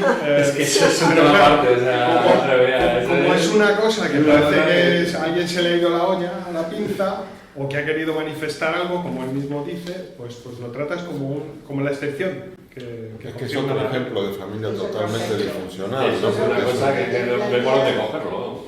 Es decir, una hacer ese planteamiento en ese mismo momento, digo, bueno, pero es otro arquetipo. Es otro arquetipo. El adolescente ese existe. Sí. Existe realmente, está lleno. Pero la reflexión de la madre es tremendo. O sea, eso es una cosa de... A ver, vas a permitir que tu pareja haga eso. Permitidme centrar la discusión porque tiene una Porque pregunta. si no, ahí se va. Venga, vale, pues. Porque tú hablas de esa familia en esa Nochevieja. Yo creo que ahí el autor no está planteando una familia desestructurada, o sea, está disgregada, pero no está desestructurada. Luego otra cosa son las familias de los hermanos, que cada uno es un estereotipo. Pero por ejemplo, el hecho de que la Nochevieja, sí, ellos se van y llega Aurelien y no hay nadie. Es un accidente, o sea, están Sí, en un momento exacto, de shock, crítico, accidente, de emocional, no sé qué hacer, y qué vamos a hacer con la casa, y las escrituras, y sí, el papá sale o no sale, o sea, no es, y coincide que es la Nochevieja, con lo cual dice, ay, va, si no hemos ni comprado la cena, es decir, no lo veo nada lo veo súper normal. Dadas las circunstancias. Vale, a ver, Pilar. Perdona, yo creo que usan la fecha de Nochevieja para decir que pasan al 27 y fijar la fecha de la novela, porque hasta entonces no se habla. Y también es una buena excusa para que, es una buena excusa para que Paul pueda desatender sus obligaciones durante una semana, el estar entre Nochebuena y Nochevieja. Pero a mí que me ha tocado, por desgracia, vivir Nocheviejas extrañas, donde una la pasé en el hospital incluso, no nada muy grave, pero bueno, son Nocheviejas distintas. Y a mí no me parece una Nochevieja muy distinta cuando no es la típica Nochevieja que todos nos imaginamos. Es decir, iban a dar el alta a mi tía el día 30 y precisamente el médico nos dijo, mira, como es el día 31, que se quede aquí. De hecho, y no pasa nada, o sea, te replanteas, es una Nochevieja muy distinta y es muy normal eso que pasa, que no nos hemos dado cuenta porque estás a otra cosa. Es que no han tenido nunca una Nochevieja de 20 personas sentadas. Efectivamente, quizás la Nochevieja extraña hubiera sido si a su padre no le hubiera pasado esto, porque hubiera estado Paul solo, Prudence, Dios sabe dónde, Hervé y Cecil en su casa en Arras, los otros tres, o sea... La primera vez que lo intentan y les sale mal, qué pena. Bueno, quiero hacer una pregunta, si hablamos de otros personajes que hablamos brevemente, que son Aurélien con Indy y el hijo de Freud, ¿no? Porque Indy tiene a su hijo por gestación subrogada, a pesar de que Aurélien no es estéril. Sí, sí, ¿no? Eso no, sale. no, eso sale en la tercera parte. Al final de la tercera parte. Al final estamos aquí. Vale. Parte 3. Espera, mira, es que no me ha dado la vida. No llega. Vale. Perdón, es que yo me Pues quedé en una resulta frase que no ponía, es. su marido es estéril y digo, No Joder, es. pues entonces qué bruja es, entonces ya... Dice, justamente, Aurélien le dice a Cecil, en un momento dado, entra en la cocina, en esos días de Nochevieja, qué sé yo, y le dice a Cecil, voy a iniciar los trámites del divorcio justo después, continúo con exactamente el mismo tono, tengo cita con un abogado el 1 de marzo. ¿Y tu hijo? Le pregunta a Cecil, ¿vais a pactar la custodia compartida, derechos de visita los viernes? No tengo intención de volver a verlo, dice Aurélien. Las cosas, por supuesto, habrían sido distintas si él no hubiera sufrido la desgracia de ser estéril. No soy estéril, respondió él con calma, nunca he sido estéril. Es ella la que lo ha contado, nunca he comprendido por qué quiso otro donante. Es decir, por eso digo que es una pareja disfuncional, porque tienes un matrimonio que a la hora de tener un hijo, pues la esposa decide tenerlo por gestación subrogada con semen de un desconocido que elige por internet y resulta que es un negro norteamericano y por tanto el niño es de color y queda claro que no es hijo de Aurélien y luego no le dan es de color oscuro, no le dan ni la hora al niño que está todo el día jugando con él. Es un caso, tú me dices, no es disfuncional, es normal, yo creo que no es normal, es un extremo que nos está poniendo Volver, es un extremo total. Y no evoca aniquilación, eso. Exacto. Es que todo es para mí lo evoca aniquilación, para mí esto es la aniquilación. Y entonces ahí yo pregunto, yo pregunto, el antipersona. yo pregunto ahí, ¿qué opinas de este tema? ¿Qué opinas de esta forma de gestación? ¿En qué medida representa un cuestionamiento del matrimonio y de las familias tradicionales? ¿Qué nos quiere decir Houellebecq?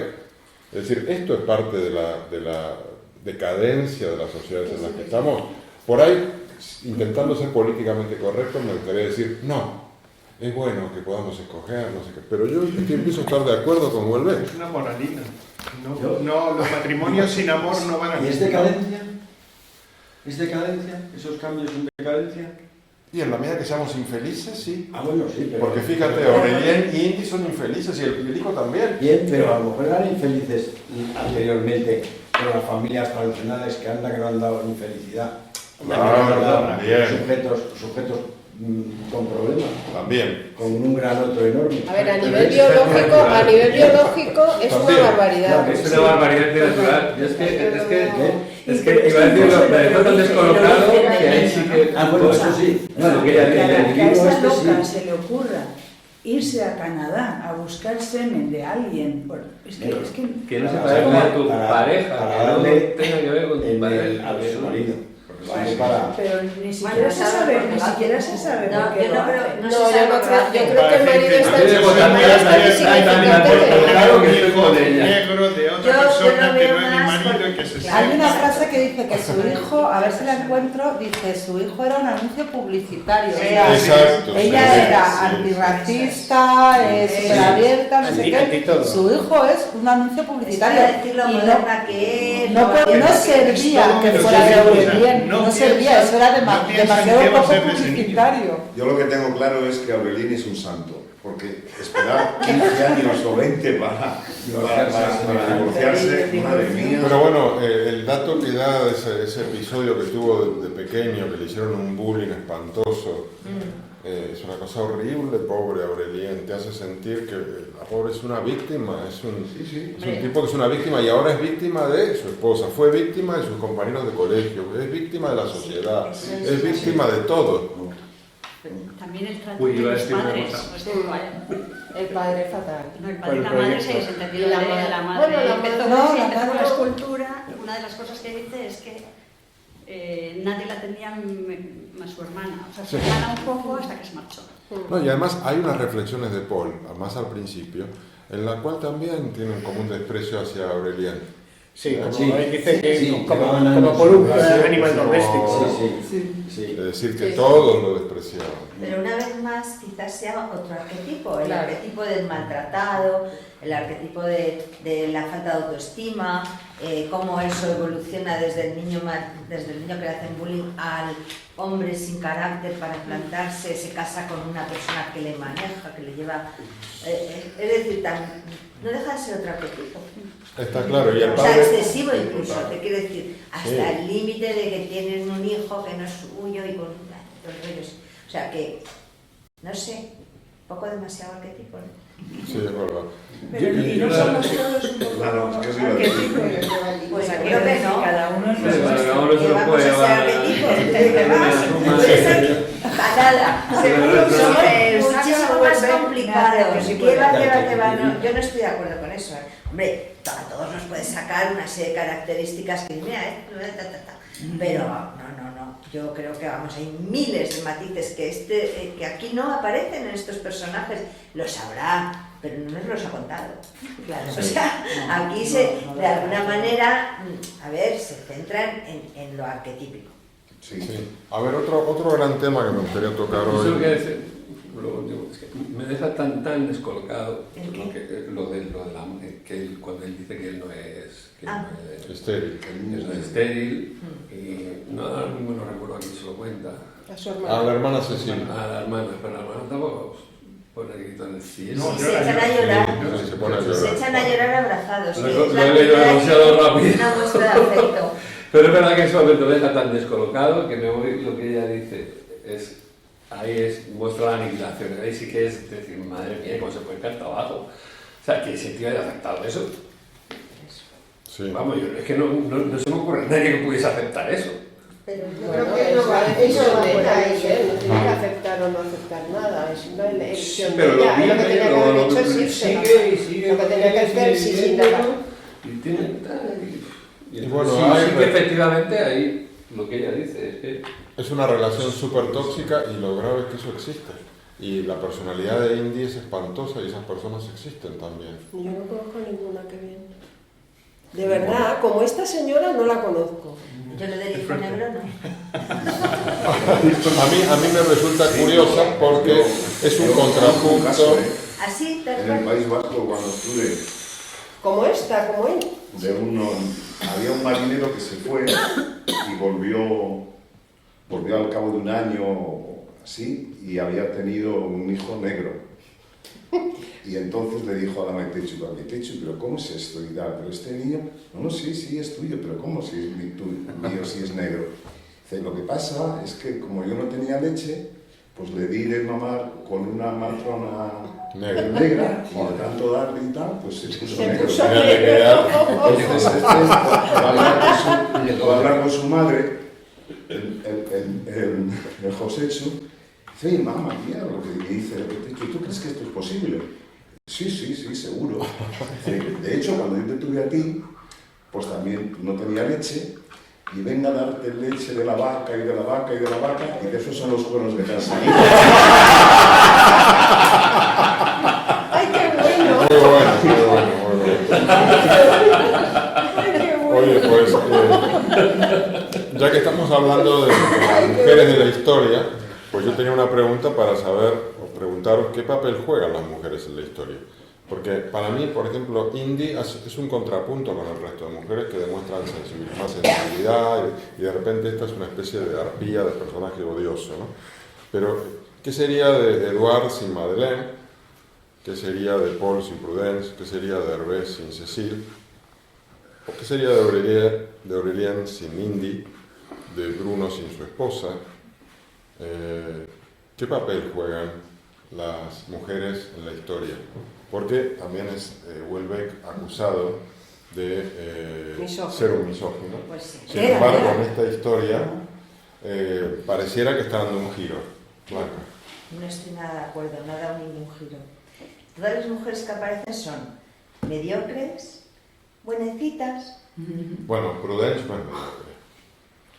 Bueno, es un fruto de su momento. O sea, ninguno de los personajes femeninos es interesante. O sea, interesante, entiéndeme, con mayúsculas, o sea, todos son interesantes, todos seguro tienen otras aristas que no nos cuentan. No las Es deja decir, hablar. No las deja hablar. No las, efectivamente, no las deja hablar, no aparece, o sea, no tienen importancia, es coral. El papel de las mujeres en esta novela es coral. No hay ni una mujer que digas aquí verdaderamente... Cécile, pero la que es más, o sea, precisamente Cécile, la más importante, no deja de ser un personaje como, a ver, no es muy lista, no estudió... Bueno, pero ahí estás haciendo el juicio que hace la sociedad de que, no estudió, entonces No, ya es fracasado. yo no estoy haciendo juicio, yo estoy diciendo lo que dice Polivet. Lo que él dice. Yo no digo lo Pero que... no por yo eso es menor, estoy opinando. no por eso es menor. Él la plantea como menor, sí. O sea, él plantea a su hermana como una mujer, a ver, limitada. Sí, pero le gusta buenísima. Le gusta Radio G. No, a ver, es limitada, pero tiene más sensibilidad y más afectividad que otros personajes teóricamente más exitosos. Vale, pues a lo mejor es en la única faceta en donde una vez más coloca a la mujer otro arquetipo. La parte del cariñito, del cuidado. Una es la enfermera, otra es la buena mujer que además guisa divinamente, además es católica, apostólica y romana. O sea, no deja de ser una vez más vamos, a mí eso me llamó la atención y pensé, me veo otra vez. Pues yo lo veo como positivo. Pilar. No, yo no lo veo positivo. Yo no lo veo positivo.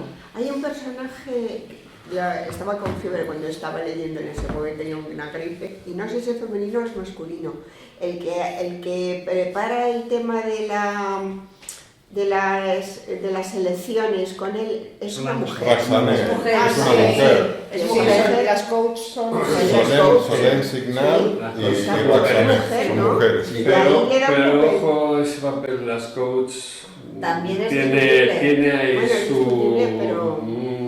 vueltecita de tuerca, me que sea las coaches, pero es que verdad están que manejando esta política, Pero, para mí. Ahí sí que está dando una relevancia a la mujer y un puesto distinto al que habitualmente hace con la... Pero un poco diabólico, Sí, pero bueno, pero a ver, es una tipa exitosa. Sí, por eso.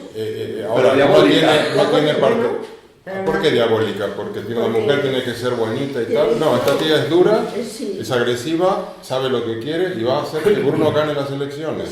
Mercedes. Claro, es que aquí también tenemos que ver qué es lo que es ser exitoso o no, porque aquí lo que estamos poniendo es ser exitoso si lo eres profesionalmente, económicamente y todo eso. Claro que sí. Todos los hombres tienen también lo suyo, cada uno. Las mujeres, efectivamente, como son todos tipos de... Pues tal. pero de alguna manera luego la sobrina, pues hombre, a lo mejor Ay, yo no es llego a la sobrina. No, nadie ha llegado a la No llega a la no, sobrina. ya lo sé, pero yo digo, no voy a Cuidado hacer con nada la de la sobrina. sobrina, pero la sobrina toma la vida y dice, yo de esta salgo, y toma la vida con lo que le da la vida y sale adelante. Con lo cual Se va para implica ellos. también mucho carácter, o sea que yo creo que hay de todos. Es que Pero también además hay- A ver, espera, que tenemos a Pilar con el dedo levantado hacia abajo. Espera, Pilar.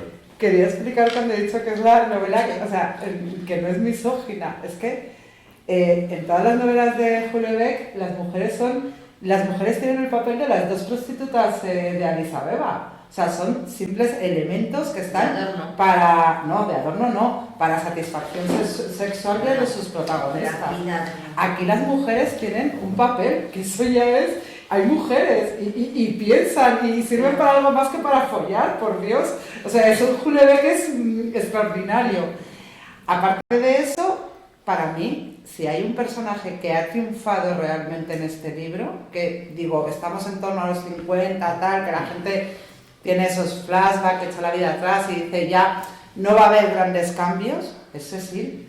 Para mí Cecil es una triunfadora de la vida, porque Cecil es una persona... Madeleine quizás es una superviviente, o sea, cada una tiene su rasgo, ¿no? Prudence quizás acomodaticia, que sabe más o menos conformarse con lo que no creo que esté a lo mejor muy contenta, pero se conforma tal. Pero Indy va por otros derroteros. Pero Cecil, precisamente, es que es feliz. Es feliz y para mí eso es el éxito de la vida. Es feliz con su matrimonio, a pesar de su situación. Es feliz incluso con la situación sobrevenida del padre, sabe adaptarse. Si el otro se queda sin trabajo, él, no sé, no he seguido leyendo la novela, quiero decir, voy por la mitad. Entonces, pero para mí, de repente, si tuviera que decir qué persona en esta vida lo ha sabido hacer y es la más satisfecha y tal, quizás sería No estoy seguro porque cuando el marido, que era un poco su gran esperanza, un notario, tal y cual, está un año sin trabajo y ya tiene que salir a trabajar, ¿y qué sabe hacer? Sabe cocinar. Entonces la contratan, la contratan familias ricas de Lyon, ella va, se siente humillada, se siente... Y ahora tengo que limpiar, y limpia, no sé qué, y sale llorando de ahí, porque es una desigualdad tan grande, tan horrenda, y tener que ir a cocinarle a los ricos de Lyon, eso no es felicidad. No, vale. Eso no es felicidad. A ver. Realizada, querías decir. Sí, no sé, o sea... Sí, yo es la única persona que si a los 50 años la enfrentas a su parte de atrás no cambiaría nada. No computaría. No sé, creo. Y es más tradicional porque es católica, tiene un matrimonio estable, tiene... Cecil hubiera vuelto, o sea, Cecil si llega a los 20 hubiera estudiado para no tener que, cuando su marido se queda en paro o no se hubiera casado con Hervé porque se iba a quedar en paro y no iba... Creo que es la única persona que, según le va viniendo la vida, que la vida a veces no es fácil, la vida de hecho, cuando es fácil deberíamos estar dando gracias a Dios todos los días. Pero... A ver, espera, está Eduardo y luego Cristina. Vale, no recuerdo tu nombre. Blanca. Pues yo había leído la novela, no lo había leído, de todas formas la he leído muy corriendo, ¿te acuerdas por qué? Porque me equivoqué de día. Y sí que tenía más o menos la impresión que tenía Jorge, que sí que es verdad que ponía a la mujer muy alta, que la elevaba y tal. Y al escucharte me he dado cuenta de que estaba en un error. Estaba utilizando a la mujer exactamente como se ha utilizado siempre. Como la buenina, la que hace las cosas bien para el otro, la que siempre está para apoyarte. Y de hecho hay una frase que ahora le da todo el sentido, que es una frase que estamos hartos de oír. Es que él dice, está hablando de su hermana y ella también parecía buen humor. Dice, las mujeres son tan valientes, se dijo, las mujeres tienen un valor casi increíble. Eso lo hemos oído en tanta gente patriarcal, eso es lo que hemos oído siempre. Entonces, ahora me doy cuenta de lo que realmente está diciendo.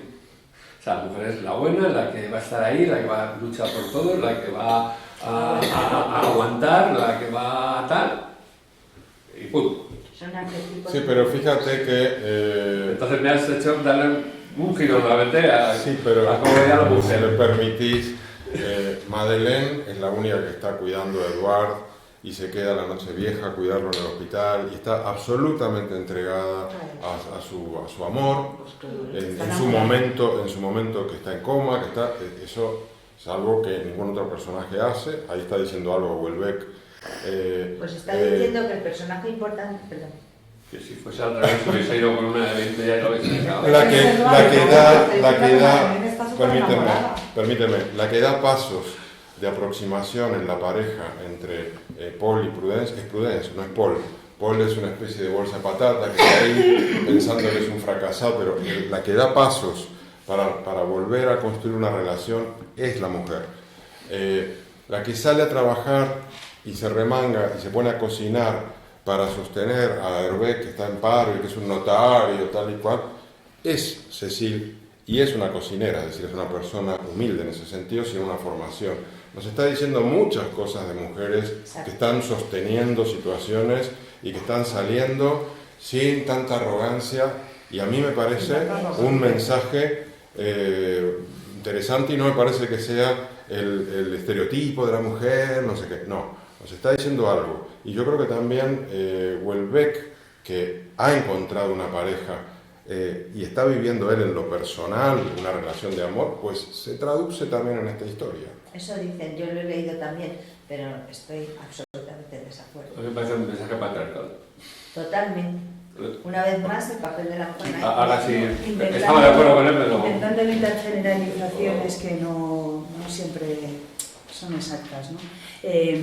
Yo lo que sí que me llama la atención es que hay como dos mundos en este libro. El mundo de la política, el mundo de la vida pública y el mundo, como si dijéramos, más terrenal, de la familia, de las amistades y de los sentimientos. Y donde las mujeres intervienen y manejan los hilos es en el mundo de la vida.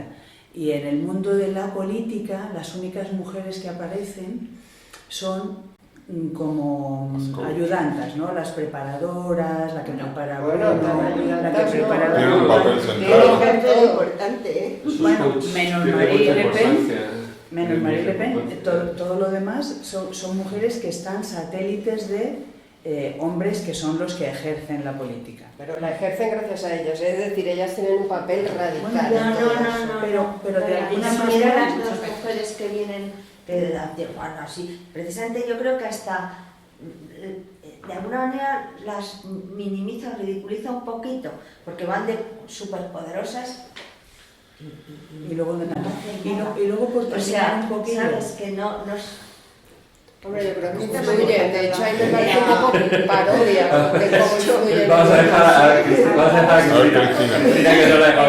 que hay, aparte de los estereotipos, no hemos hablado de la madre de Paul, que la madre de Paul es todo un personaje y vamos, que es una mujer entera, porque precisamente es la que se aparta de los cuidados y tal, no le otorgan ningún papel patriarcal precisamente. Y yo creo que a las otras mujeres decir que porque Cécile se ocupe de la casa y se ocupe del bebé, eso es un mensaje patriarcal, yo la verdad tampoco lo veo. No estoy de acuerdo contigo. No. Yo creo que hay una reivindicación de la mujer en esta novela. por lo menos tiene un y papel. no un estereotipo, sinceramente lo que No, claro. Lo que pasa es que esto creo que va para la siguiente. Es que a esas mujeres que se supone que son de éxito, que son las coach, que es lo que le dicen a los políticos lo que tienen que hacer, a mí me parece que realmente es los que han pervertido, ese papel es el que ha pervertido la política. Le están diciendo al político qué tiene que decir para conseguir votos, no qué tiene que decir, qué tiene que hacer para gobernar bien. Entonces, y ponen a mujeres No, está claro. Y ponen a mujeres. Por eso esas mujeres exitosas para mí tienen una doble cara. Cuidado, funciona, son dos diálogos. Pero que ella no está ejerciendo una función de mujer, ella está ejerciendo un manual de actividades. Sí, pero si tú estás en una cosa que realmente, cuidado, que se está saliendo de la ética y se está saliendo de...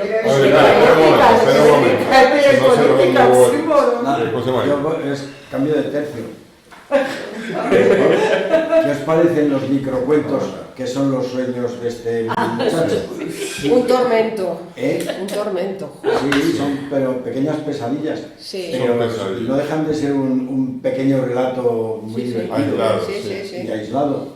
Es criticado, cuando lo buscas es como que dicen es un recurso fácil, es como meter una historia dentro de la historia que no tiene nada que ver, como si eso es un sueño. Yo creo que aporta también a la descripción de la personalidad de Paul, que es una personalidad muy torturada, muy conflictuada, y en los sueños se manifiesta, y creo que eso juega un papel en la historia. Creo que además nos quieren decir algo, yo es que lo que pasa es que no lo sé captar, pero por ejemplo el de la amante rusa que no se encontraban y tal, y yo pensaba, digo, fíjate, y estaban con el teléfono y tal, pero es que es como, vivimos tan conectados que no eres capaz de encontrarte, o sea, eres capaz de conectarte con la tecnología, pero no de encontrarte. No a mí sé, eso me ha pasado en Atocha, a los dos lados de un dintel de una puerta. ¿Dónde estás? Estoy en la puerta. Que no estás en la puerta. Sí, estás en la puerta. A mí me pasa de quedarnos en la puerta y descubrir que tenía dos puertas, pero claro, enseguida te das cuenta porque dices, a ver, no hay planos temporales diferentes. Me dio por mirar.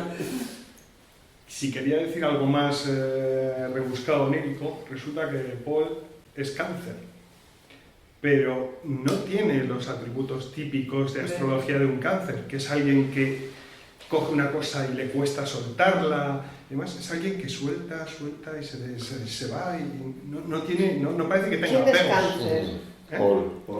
Paul es cáncer. Yo creo que nace, él dice en un momento determinado que no ha nacido en no sé cómo lo vi. ¿Qué nivel? Mucho nivel.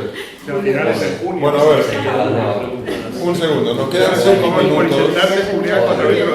Escuchen, un momentito, nos quedan 5 minutos nada más.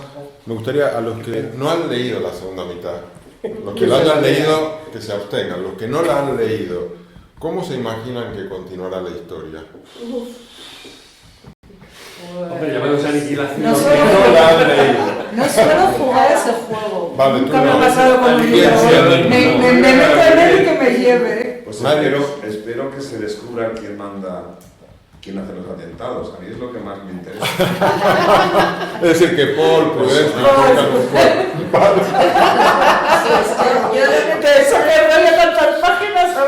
A mí me parece lo más interesante que cuando terminemos de leer, pues yo sí he leído la segunda parte, nos volvamos a hacer la primera pregunta, la de qué significado tienen los atentados en el Claro, uso de la es historia. que yo que no he leído la segunda parte, pienso, me gustaría creer, sé que no va a ser así, pero me encantaría que fuera redondita. O sea, que acabáramos explicando en la aniquilación y que me explicaran todo perfectamente. Y sé que no va a ser así. Yo creo que bueno, sí, quién sabe. Igual no redondita sino pentágonas. Bueno, eso sí, con pentágonos y rayas cruzadas. Los mismos los aniquilados somos nosotros. No hay más. ¿Alguien más No, que sí, quiera? Oye, Yo Jorge, pienso que lo voy a dejar en ¿y por qué has formulado esa pregunta? Para jugar un poquito, ¿no? ¿Cómo te lo imaginas? El que no lo ha ¿Me terminado. dejas Pero a ver, Eugenia. Yo no lo he leído, pero creo que lo va a dejar ahí. O sea, va a dejar cada faceta del libro, de lo que has sacado, lo va a dejar ahí para, como diciendo, ahí lo tenéis, ahí se queda. Arreglarlo. Ya veremos a ver qué pasa. Ellos saben. Pues esa es la sensación que yo tengo. ¿Puedo hacer una reflexión que es que fue una cosa que me chocó y la quería comentar, pero como no hemos hablado del tema, que es curioso que no hayamos hablado del tema, cuando al padre se lo llevan a la unidad EPVC, Sí, no sé qué, que sabéis que está la residencia y la unidad para gente vegetativa, que por cierto, cuando hemos empezado a poner siglas a todo, para no hablar de gente que está en estado vegetativo y residencia de ancianos, es una cosa, a mí me ha impresionado, ¿no? Estar hablando y buscando siglas. Pero bueno, él en un momento pasa y se confunde y se va hacia la zona de la residencia. Y la escena es dantesca, eso es horrible. Y en cambio ya pasas a la zona de los vegetativos y es como todo como súper zen, como todo bonito, o sea, quiero decir, nos está diciendo que cuidamos más a la gente que aparentemente son menos conscientes, y que a la gente que sí podría tener un mínimo de conciencia, me chocó mucho. No sé si lo quería decir. Estoy de acuerdo, no hemos llegado, pero tenía una pregunta que es, ¿qué nos dice Houellebecq de las residencias de mayores y de los dependientes? ¿Son el mejor modo de cuidar a nuestros padres y abuelos? ¿Qué dice de una sociedad el modo en que trata a sus mayores? ¿Hay un mensaje de retorno a la familia como lugar de los cuidados y los afectos? Porque digamos, yo creo que aquí hay una mega crítica a las residencias de mayores y el modelo de desprendernos y que nos lo cuide una institución. Pero esa institución es un desastre. En un momento dado incluso dice no sé qué, que había menos no recuerdo qué raza era, o que dice es que ahí todavía los marroquíes que son tradicionales porque sus familias cuidan a sus mayores, efectivamente. Y eso nos está diciendo algo y estoy de acuerdo. Sí, para mí es tremendo, pero bueno, a ver, yo simplemente hay que terminar, pero yo había preparado algunas cosas para proyectar, bueno, tampoco es que sean muy útiles, pero bueno, había hecho un diagrama de la familia. El árbol genealógico. Luego, porque esto no me gusta porque es arquitectura, por ejemplo, este edificio es un edificio cuando estudiábamos, lo mirábamos mucho, es un arquitecto que se llama Chemetov. Ahí es donde vive Bruno. Es el Ministerio de Economía y Hacienda, que es un edificio lineal que va atravesando calles y que apoya las patas en el Sena.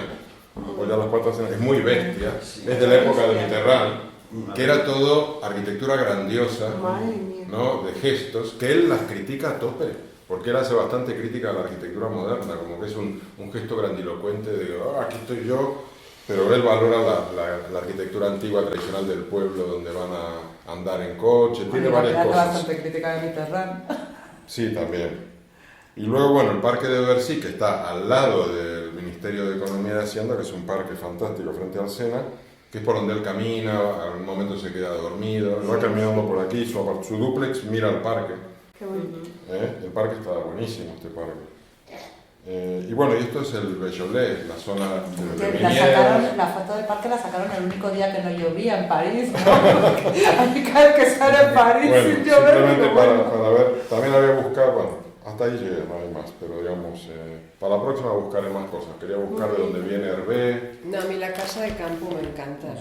Sí, es un personaje en sí mismo. Es maravillosa. Tenemos que acabar, Vale. Ya acabo. No abren. Nada, dos cosillas. Primero que hay una frase que me gusta mucho y luego lo que has comentado de qué hacemos con nuestros mayores.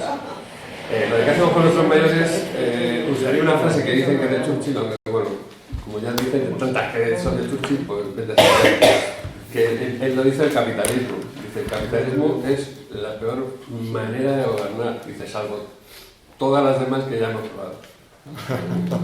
Entonces, ¿qué hacemos con nuestros mayores? Pues realmente yo creo que todavía no lo sabemos. Estamos ahí. Y ya, yéndome al libro, me encantó, es que me gustó mucho. Dice, si Dios existía realmente como Trinidad Cecil, podría haber más indicaciones sobre sus criterios. Dios era un mal comunicador. Sí. En un marco profesional no habría sido admisible tal grado de amateurismo. Bueno, eso es para Paco.